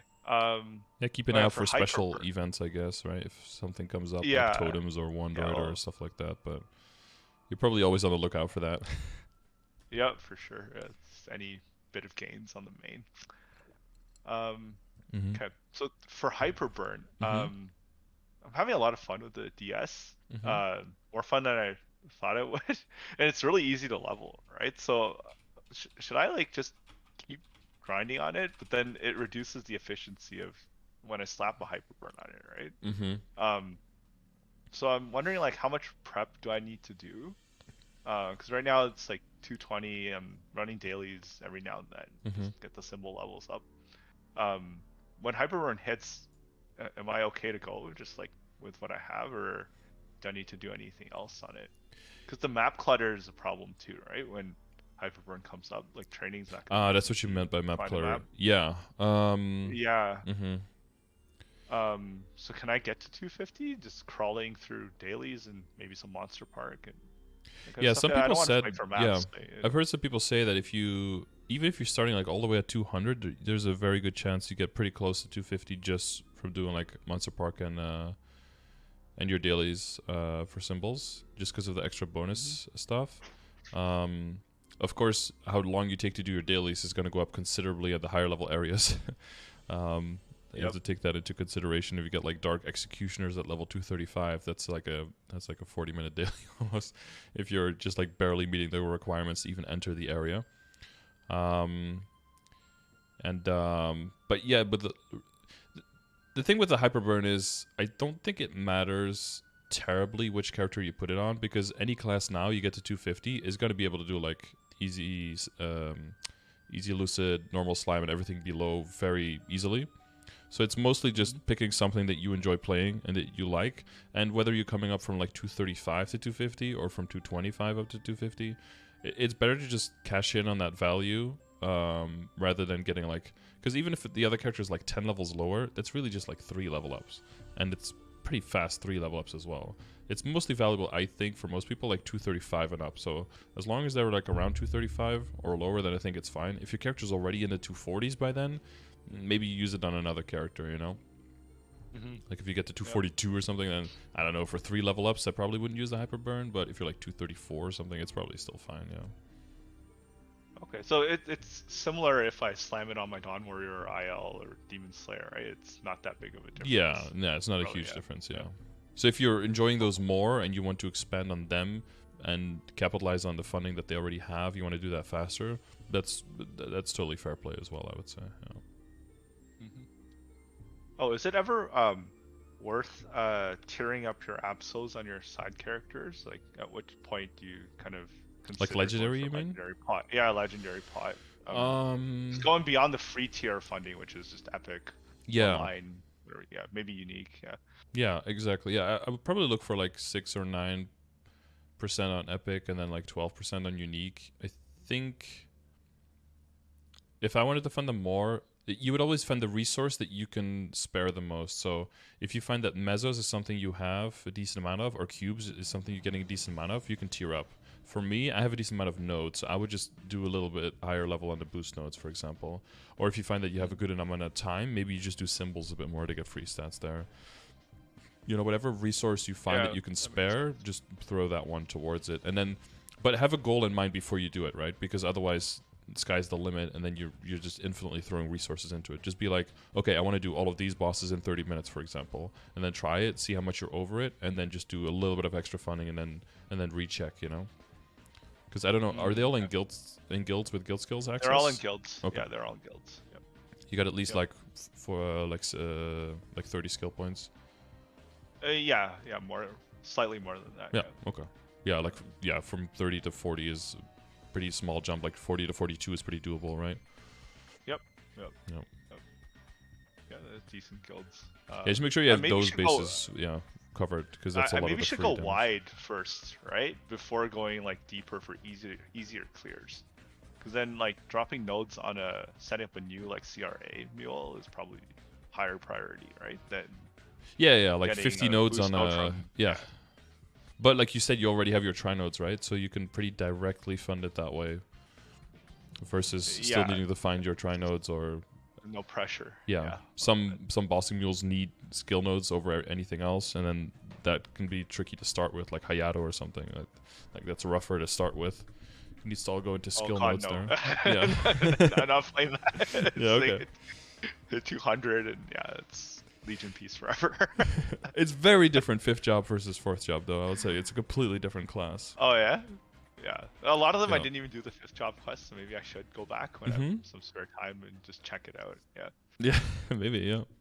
Yeah. Okay. I had a few miscellaneous topics, I think. Yeah, we can. Yeah, we're about on the time, but we can blow through them real quickly if you. Yeah.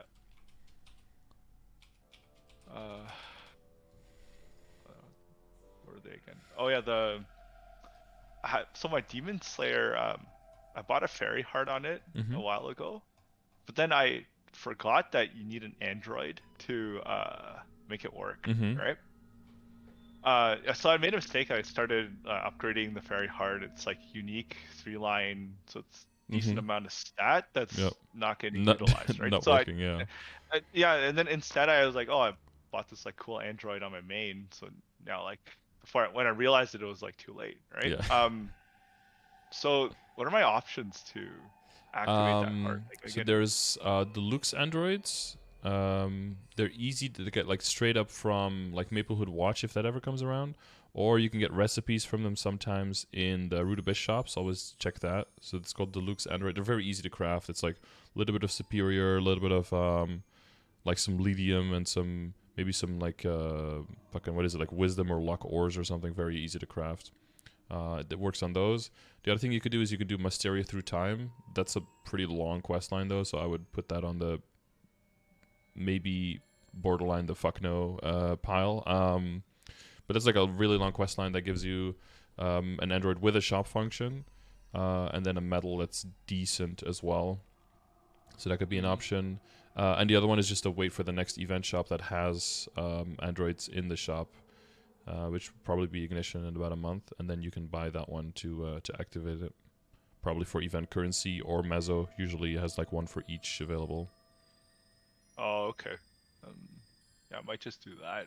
Is there one I can craft? I saw like there's a couple. Yeah, the deluxe ones you can craft with a recipe. Yeah, it's like deluxe male and deluxe female. What are those orange plates? Because I noticed there's like certain plates like I have to make like 25 of them, but orange I ones? checked my ores. I don't. Yeah, the orange. Orihhalcon probably. It starts with an A, like at a. Oh, Adamantium. Oh yeah, Orihhalcon is purple. Yeah, Adamantium. Yeah. I probably have. Well, that's probably in the. I have a recipe. Here. I could probably just craft it if I know how to get the orange stuff. Yeah, that one. That's pretty low level though. That's level 4 stuff. So you want to make sure that the android is at the level or higher than the heart. So you should say what rank the rank for the rank matters. So is it like a? Or it won't work, right? Yeah. I have a fairy heart on the DS. Yeah, the roid has to be the same level or higher than the heart. Yeah. Yeah, so the rank, are rank 9, and then the hearts are rank 5. Okay. Yeah, I'm not sure. I think the deluxe are like rank 8 or something. They're like very high, so you can equip all of it except for the Wondroid hearts. Those don't work, of course, with the non Wondroids. Yeah. Okay. Do you have a recipe? I don't buy them. I buy heart recipes. I don't know why, because I have issues. I don't buy the Android ones because I don't really need them. So usually I let them. But I saw one today or yesterday doing CRA. Yeah. Also, keep a lookout CRA shop. Yeah. Whenever that guy pops up, Frédéric de Blanc, always just click him and see if he's got something nice. Because sometimes you got those sparkling potions as well, right? Always want to get those. Yeah. Okay. Yeah, okay. I might do that. If that's too much work, I'll just wait for the event then. Yep, exactly.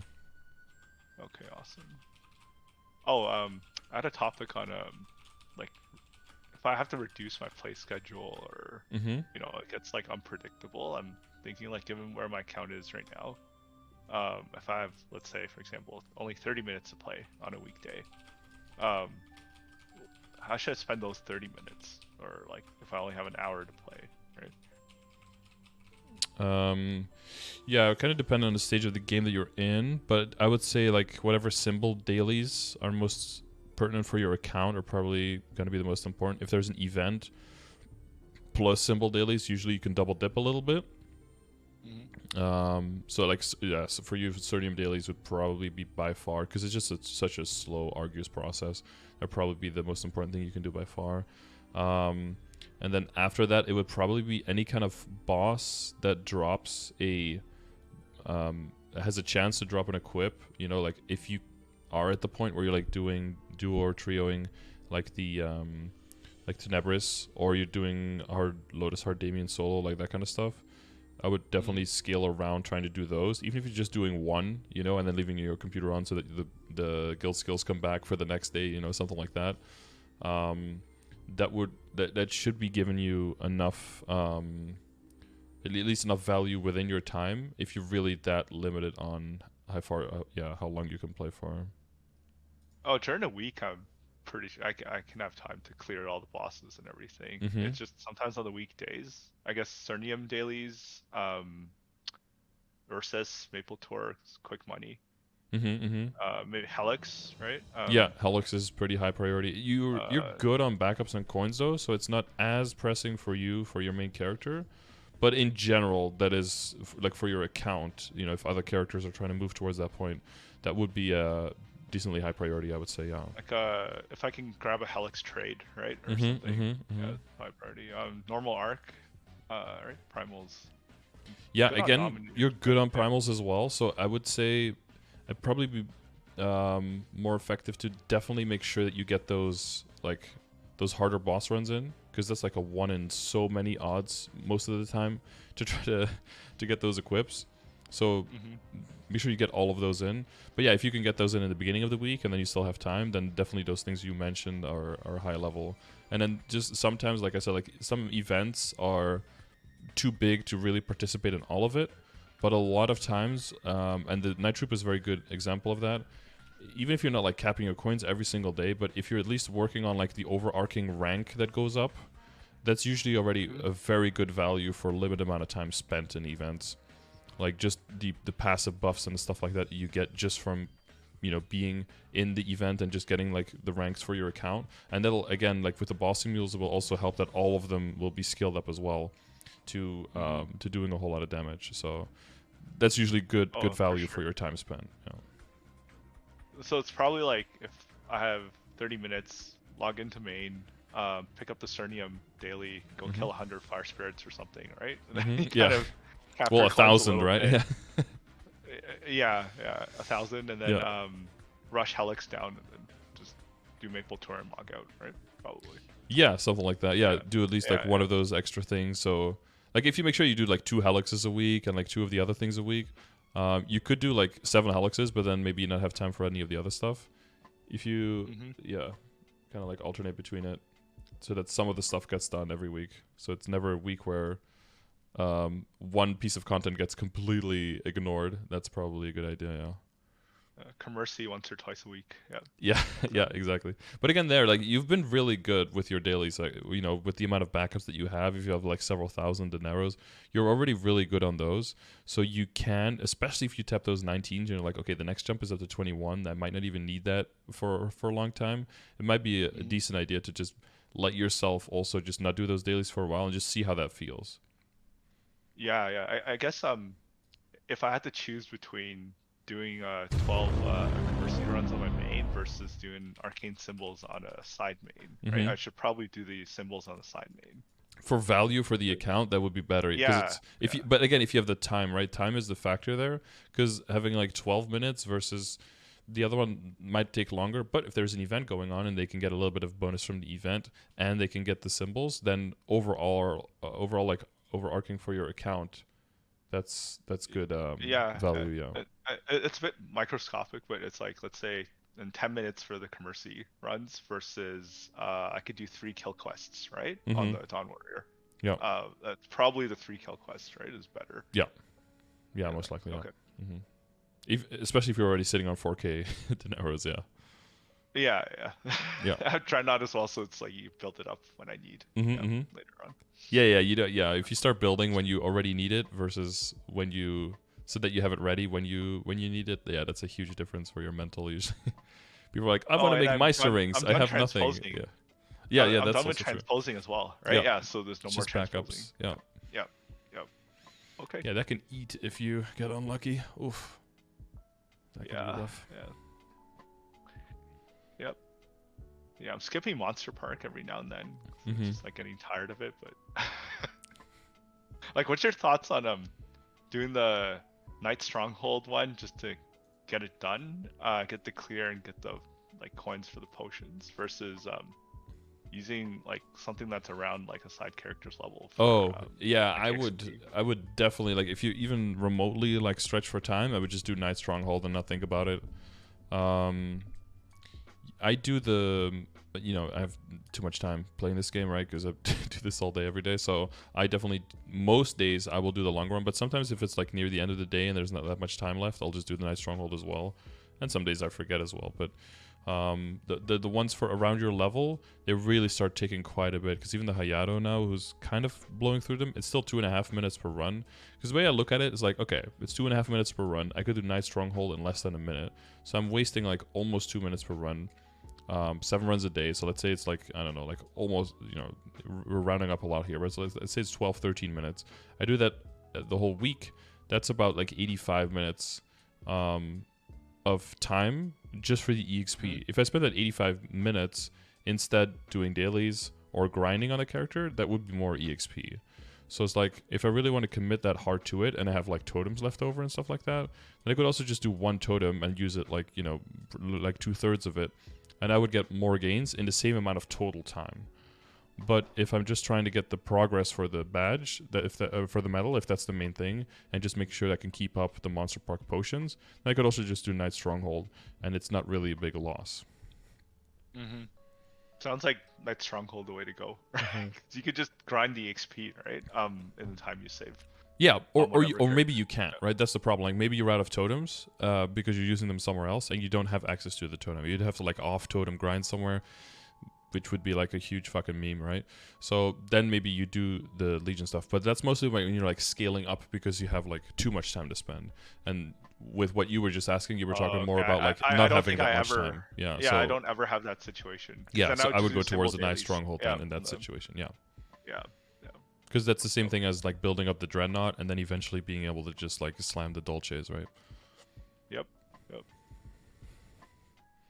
Okay, awesome. I think that covers everything, right? Yeah, I think. I had a few miscellaneous ones still. I think 1 or 2 more. Just random questions. So what does it mean by when someone says it's like, can you hold map for a WAP? Like, how can they give you the WAP? That's always confusing. It basically means for 2 hours, is what they mean. Oh, okay. You do one WAP in the map, and then I will come back and take it again. Basically, they need a little break. Maybe they do some groceries. Maybe they go shower and get some food. Gamer showering, never mind. They go do something else, and then they want the map back after that. So it's like, can anyone do like a 2-hour hold? Is essentially what they're asking for. Yeah. Oh, okay. Nothing in this game makes sense. If somebody's saying hold for a WAP, that usually implies that it's more of a farming map. So mostly for resources. If someone says, can you hold it for a totem, that's usually for grinding. So that's more for a grinding map. But that might, those lines might get a little bit blurred as well. Because people just mean like a section of 2 time. And people use farming for grinding and training for farming, whatever. People like throw this stuff around. But it could imply a little bit more specifically that it's for that it's more like in a farming area than anything else. That's possible as well. I see. Okay. I was so confused for a long time. Yeah. Like, how do they give you a WAP, right? Because like there's no training, so you're like, I'd like a WAP. How do I get in on this? Yeah, I'll hold your map for a WAP. Yeah, I'll do it. Just where do I sign? Yeah. Yeah. Oh, the reward points. So, like how does the expiration work? I'm always confused. It's Because like I the get to the middle of the end. month, I Yeah. have a lot of RPs. I don't know if I need to buy a totem to prevent a portion of it from expiring or Yeah. something, or I can just, hold them till Okay. the end of the month. So this is the thing I have. Does this tell me what this looks like to you, so I can see if this explains it properly? Okay.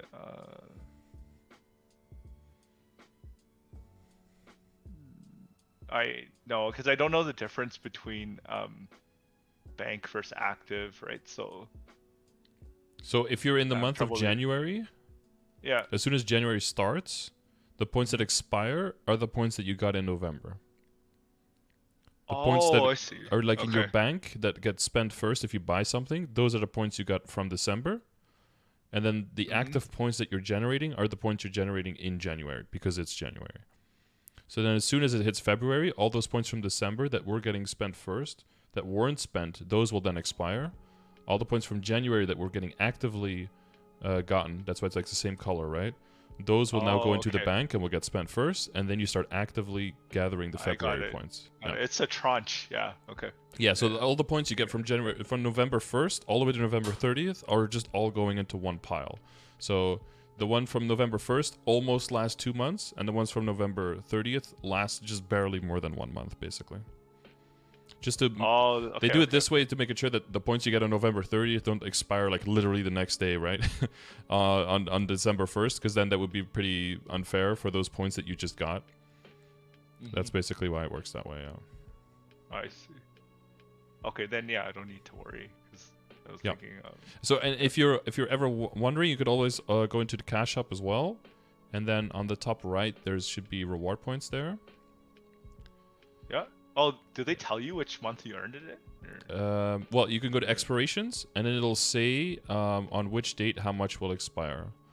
So for me, it shows 10/31st, 2022. So in like 2 weeks, I've got 39,000 points that are going to expire. That's because I haven't bought any totems yet this month, so that's why. And then on 11/30, I'm going to have 36,450 points expire. So I know that these points combined, that's how much I have now. That's a 75,610. Yeah, you could also go to earned, but this is like a huge clusterfuck of like every single day when you gather points. So to like try to figure out, you don't need to add all of this up. It's already all added up here. So this is the amount that I need to spend before the end of this month.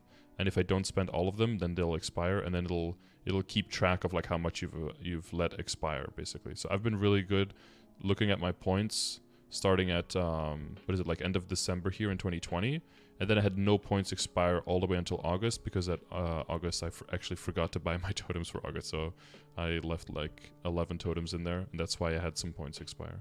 But other than that, I've always used all of them up. Oh, okay. Oh, this makes it so much easier.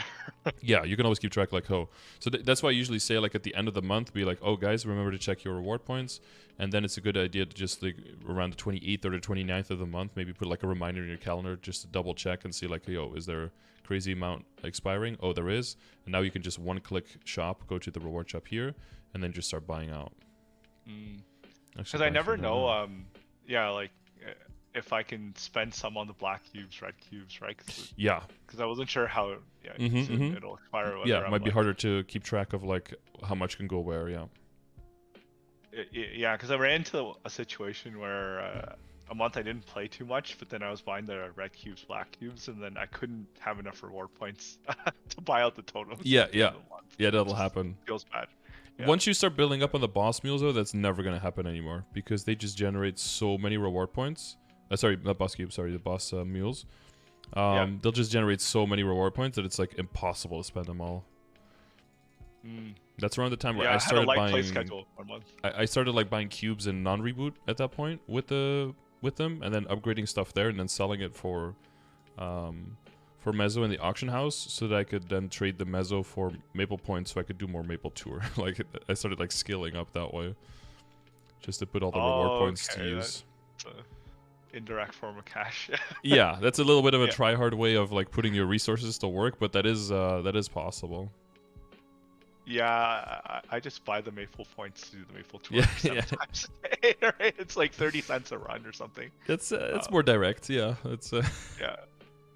I was thinking it's like 30 cents a run. It's not a big deal. Not a big deal. No. I mean, it adds up, but it adds up very slowly. It adds up, but yeah, the amount of time effort spent in this game, right? It's nothing.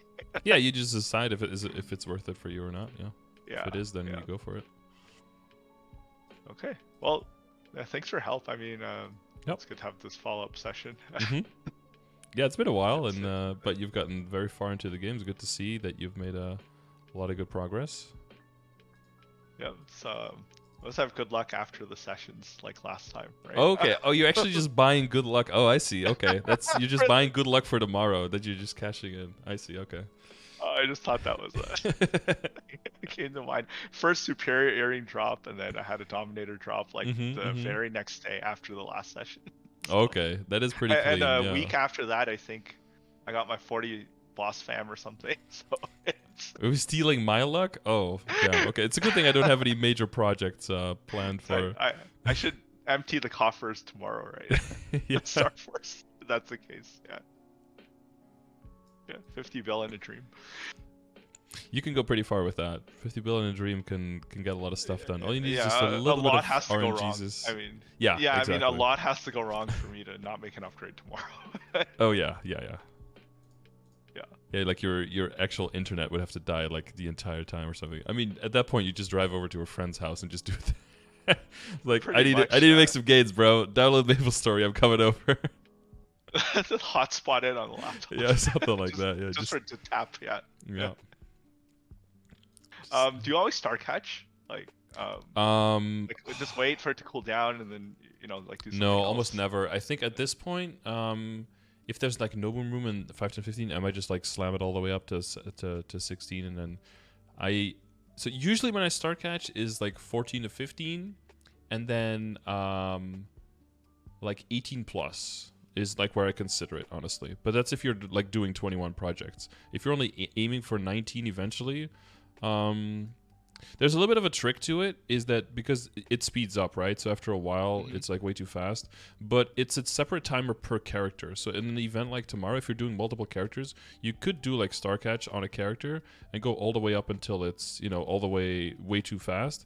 And then what you can do is you can just go to another character and then go Star Force there until it speeds up there, and then just keep switching characters, and then you could always star catch. If you look at it in here's the main thing. Like, you can look at the calculator and see how much cheaper it is if you're star catching. It is significantly cheaper. The problem is it makes every single Star Force take longer. So there the issue becomes, is the money you save by the increased luck, is that worth the money the time that you lose, and that you could be making more money by sitting there through every single Star Force? And since the Star Force animation was sped up, a percentage of the total amount of time, and we're getting really deep into like the nerd maths on it, but like the total amount of time you spend per Star Force just sitting there, not safeguarding versus safeguarding, is a huge difference now.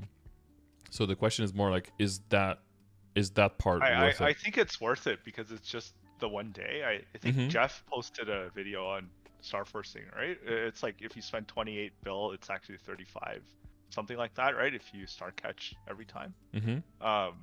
Yeah, I mean, like, making 7 bill in just that one day is not a realistic thing anyway. So no. The main thing with me is like, do I believe Nexon's star catching thing? Yeah, right? That could be just. But it's real or not. That's the main thing. If it's real, I'd star catch. Mm-hmm. There's no reason not to. No, but does the cooldown like start ticking when you switch characters? Like, if I'm on my Adele, like, it starts getting too fast, I go to my Dawn Warrior. Like, when I come back to my Adele, it'll reset when you're offline. Basically, every 10 minutes when the timer ends in a 0, you'll go down 1 speed. Oh, even if I log out. Yeah, right? even if you're logged out. Yeah, that's just on a timer basis. Okay, so if I tap on the Adele, it goes fast, and then switch to the Dawn Warrior, it'll be slow again, right? If you're off it long enough, timer. Yeah, you probably have to be off of it at least like 20 to 30 minutes for it to go all the way back down. Okay. Yeah. Okay, but like it goes slightly down every 10 minutes? Yeah, like one speed. Yeah. Oh, I see. Okay. Yeah. Yeah. So if you really go down to the hardest, you have to wait like it's at least 30 minutes, I think. Yeah, for it to go all the way back down to slowest. I think it's 4 ranks. There's like the really slow one. There's Okay. like the pretty decent one, and there's the one that you hit sometimes, and then there's the one that you hit almost never. Oh, then I might want to plan my day out. Just like Yeah, do you some do like a little dailies, bit in right? the morning, Yeah, other yeah. characters, circle back. Yeah. Yeah, it is. Watch If you look at the mechanics calculator, videos. it can be the further you go, the more extreme those numbers get. Because a lot of people just think that it's like a big fucking joke, but it's because it's 4.5% multiplicative. That's huge. Yeah. Yeah. Yeah. If we simulate a big project, Yeah, something like this. yeah. Oh yeah, no boom. Yeah. Click a few times. If you were to do that now, I mean, I probably would Tap it. advise Okay, it. 20 to about 20, Yeah. 22. Don't do it. Yeah, it's like 4 bill more. Mm-hmm. 4 or 5 bill. 3 to 4, yeah. Oh, there's a 27 there. Well, that's pretty significant. Yeah. It's more than a totem. Yeah. Yeah. Yeah, so if you take 2 extra hours and then you're in the 2 hours instead, you're scaling this up, yeah. Yeah, it's not wasted time if you're doing dailies in the middle, right? Mhm. Like waiting for the. Okay. Well, then, Yeah, you could do other content, yeah, like you said, yeah. yeah. Yeah. Okay. Star catch it is. All right, good luck. Oh, You're taking all my luck now, so I'm gonna plan almost nothing Hopefully for not. tomorrow. Don't jinx it. I mean, whatever will happen will happen. Let's just Yeah, this is a long-term game, right? Like Yeah. it's disaster on one day is bound to happen sometime, right? Yep. Or, yeah. 100%. Yeah. What makes it fun depends on who you ask. Makes it unpredictable. Let's say that. Yep. Yep. Okay. Well, yeah. Wish you the best of luck tomorrow. Yeah, you too. Hopefully I didn't. Yeah. Hopefully rub too we'll much see. of the We'll luck see. off. The cards will fall where they may, or Are- whatever the. Are you saying is. upgrading tomorrow on your DA or Um, other character? I think. Oh my God! Somebody said like, oh, you could Nick for extra Legion coins. You could tap everything to like 16 on all your mules. I'm like, oh God, I could do that. That's actually. That might actually That's way too increase sweaty. my power Yeah. quite a bit. I have an arcane backup on my hero, so I'm definitely gonna try to tap my arcane glove that I have there to see if that does anything. Probably like 21 or bust on that, so probably bust. What else? I've got like a transposed pap mark somewhere that is still like 15, so that needs to go up like 2 ranks. But other than that, I don't really have any major plans.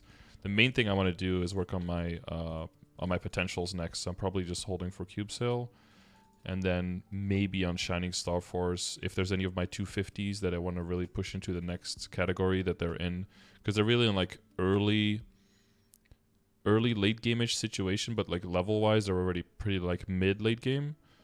So I'd have to decide if I want to actually push them towards that, if I want to take my marksman or my hero from where they are now to like barely being able to do hard Lotus, hard Damien, to being able to do it more comfortably, like you're saying, like the difference between like a like a 25-minute run to just being able to do both of them like within 30 minutes. Or if I want to Your take hero's similar stat as my Adele, right? yeah, 40K, so I have like 2 characters Lowest around ranks, 30 and then 2 characters around 40, and then I have 2 characters around like almost 60 basically. So there's like a bit of a gap there if I want to bring some of them into like the more 50k statish area, or if I want to bring the Cannoneer and or the Adele up to where the marksman and the hero are, because that's relatively cheap to do and it would open up a whole lot of content for them. But then the problem is just opening up the content, or do I also want to be able to do I want to be doing the content every week on them, right? Because then if you make that investment, then it feels really bad if you're not capitalizing on that investment. So first I want to make sure, do I have the time to be able to play and to be able to do that? And then I would consider.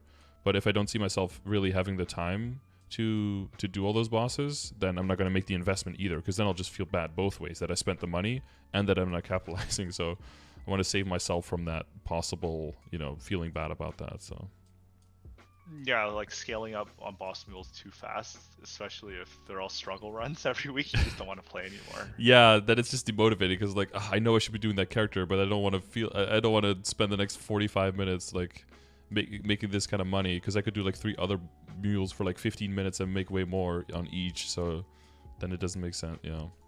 Like the hard Lotus Hard Damien thing, right? On Hero, you could just go into normal, blow it up for half the boss crystal, but still, like for a per minute basis, it's insane. Yeah, on the Hero, it's less than a minute run.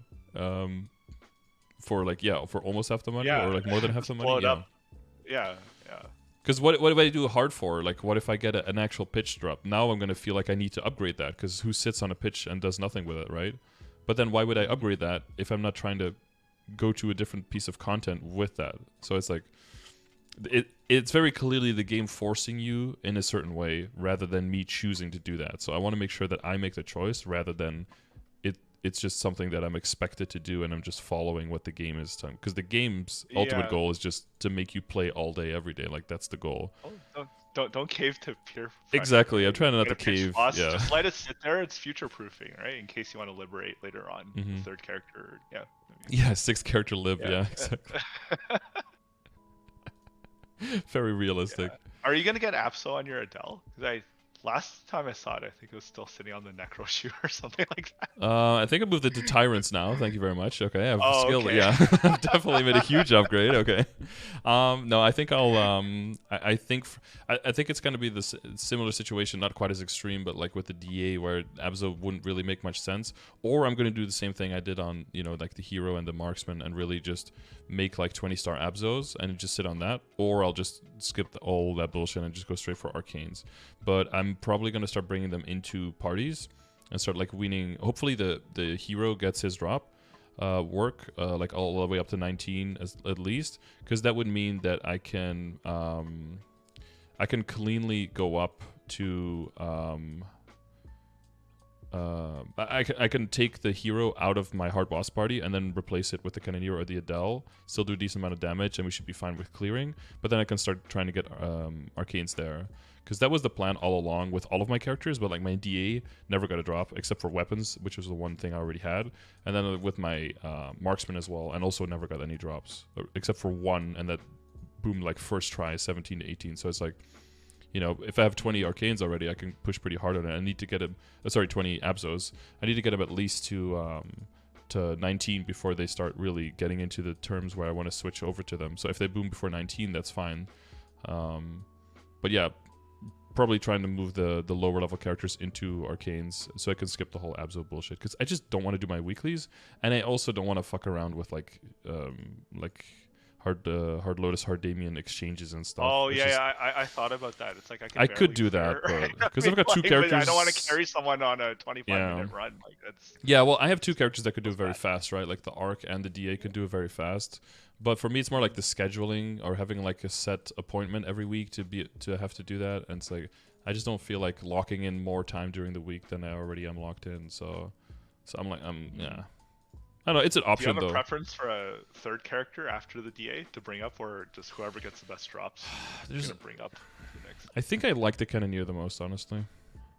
Yeah, but yeah, cool. If it was whoever gets the most drop, it would be the Hero, because the Hero's already gotten like 2 full sets in drops. Like, he's gotten 6 weapon drops, and like I haven't bought a single piece on the Hero. He's got 6 weapon drops and the whole set plus 3 backups now. So that's 7 armors and 6 weapons, yeah. Oh, sorry. 7. Wait, 7 weapons? No, 6 weapons. 6 weapons, yeah. Because I got 2 backup weapons now. Yeah, so. Yeah, at that point, it's just a wash. It's all the luck in one character. Yeah, that guy also has gotten 4 Guardian Angel rings already from just normal. And like 3 or 4 pat marks as well. It's like, yeah. Oh, sorry. Speaking of Guardian Angel Ring, when am I ready to Chaos Slime? Because I'm just running normal every week, and just luck's been just absolute dog. Yeah. Well, you kind of talked about some of that stuff. It's probably it's like in the batch with C10, most likely. So I would, if you're looking for a party for that, I would also ask, like, do you guys also do that boss? It's usually like a group of people that can solo Hard Lotus, Hard Damien, but like maybe long-ish runs. But if you throw all of those people together, it's like on that level. Okay, maybe I form a duo or a trio, right? and then rotate the drop. I think that's eventually that's what people try to do. available. Yeah, they try to do like two major attackers with like some supports from other people, and then like and then switch out. Because you can you should very quickly be getting rings if you're doing hard, and be getting those 21s or maybe even tap into 22s like relatively quickly. Like within a month, the person should be done. Yeah, I might spend some effort, form a duo trio. With 2 other people my similar stat, is it a comfortable run, do you think? Party of 3? Not yet, I don't think. I think you need to make that first big extra jump to upgrading first, because Chaos has a fuck ton of HP and heals so much as well. It's a really, really beefy motherfucker. Okay. It's probably like 3 people, 45k stat, right? Yeah, probably closer to that. Oh, okay. Because if I'm running a party of 6, like, I don't want to be on a drop rotation, then it's 1 out of 6 you get it. I think for me, solo, it's probably still like a 10 to 15 minute, well, like a 10 to 12 minute run, probably. But that's like at 60k stat. Like for solo. On your arc? Oh, yeah. My god. Yeah, because then you're 4 minute, and then you're synchronizing with a 3 minute burst rotation on the boss and stuff, so you have to delay it to 4. I don't know. I haven't done it. I tried it one time, and I was like, dude, this takes fucking forever. I just left halfway through. I was like, I got better shit to do. I mean, I got my first ring. My first ring, I was like, transfer, and I got it to 22 with that boom. So I was like, I'm out of there, dude. I'm just blowing up normal every day. Because it's just like a beefed up version of like regular Lotus versus hard Lotus, right? Where you could just choose to literally spend 20 seconds in there and then get the crystal and then get a drop you don't need versus maybe getting a primal. Whoop-de-doo. I've got 152 of those. So like, I'm fine, Maybe an extra MVP every week. No, I'm good. I'll do some extra boss mules. I'll, have more time to do other stuff during my stream. Spend like 2-hour progression sessions like this one. Subtly. Oh, okay.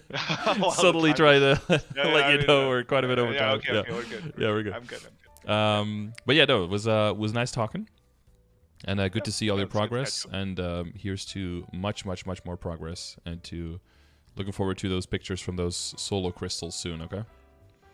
Yeah, 21 arcanes, next yep. update.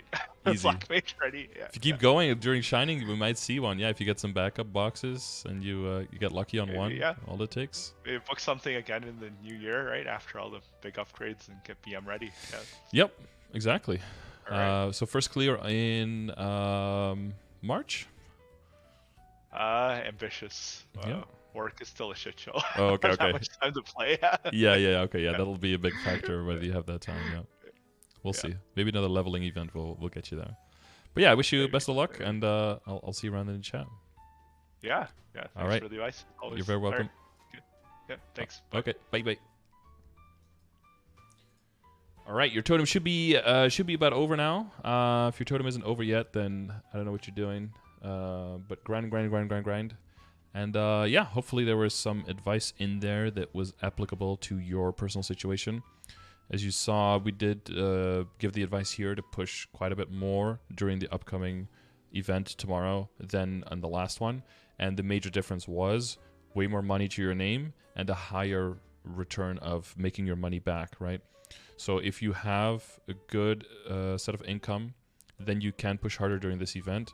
If you are not making as much money, I would mainly focus on 17 star, maybe some 19 on CRA, but mainly focus on 17 star during the Nobu Room 5 and 15 overlap, and then saving most of your money either for cube sale to work on your potentials, or that will hopefully be coming end of November. So someone in chat asking, we're hoping for around Black Friday for cube sale,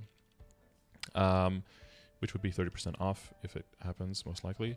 And then maybe for the extra step after that for the Shining Star Force, that will hopefully be somewhere around, I think, okay, Matt Misusing TV said December 18th, okay? I am just going to say I trust Matt, all right? But if he's wrong, then, blame Matt, and if he's right, then I told you so, okay? So as always, thank you for watching this beautiful video. I upload these regularly. I do these sessions regularly. If you want to win one, make sure you leave a comment with your Discord name and saying that you would like to win, and you could be one of 2 lucky winners every month that gets a beautiful message from me saying that you won and that you are able to reach out to me, contact me, and we can set up a beautiful session like this one, completely free of charge. If you don't want to wait that long and you have the money to spend for it, you can also request direct sessions. Information for that is in the description of the video. And blah, blah, blah. Oh yeah, or if you're subscribed over at Twitch, that is a paid subscription, of course, not like subscribing on YouTube. You can, but it's cheap, trust me.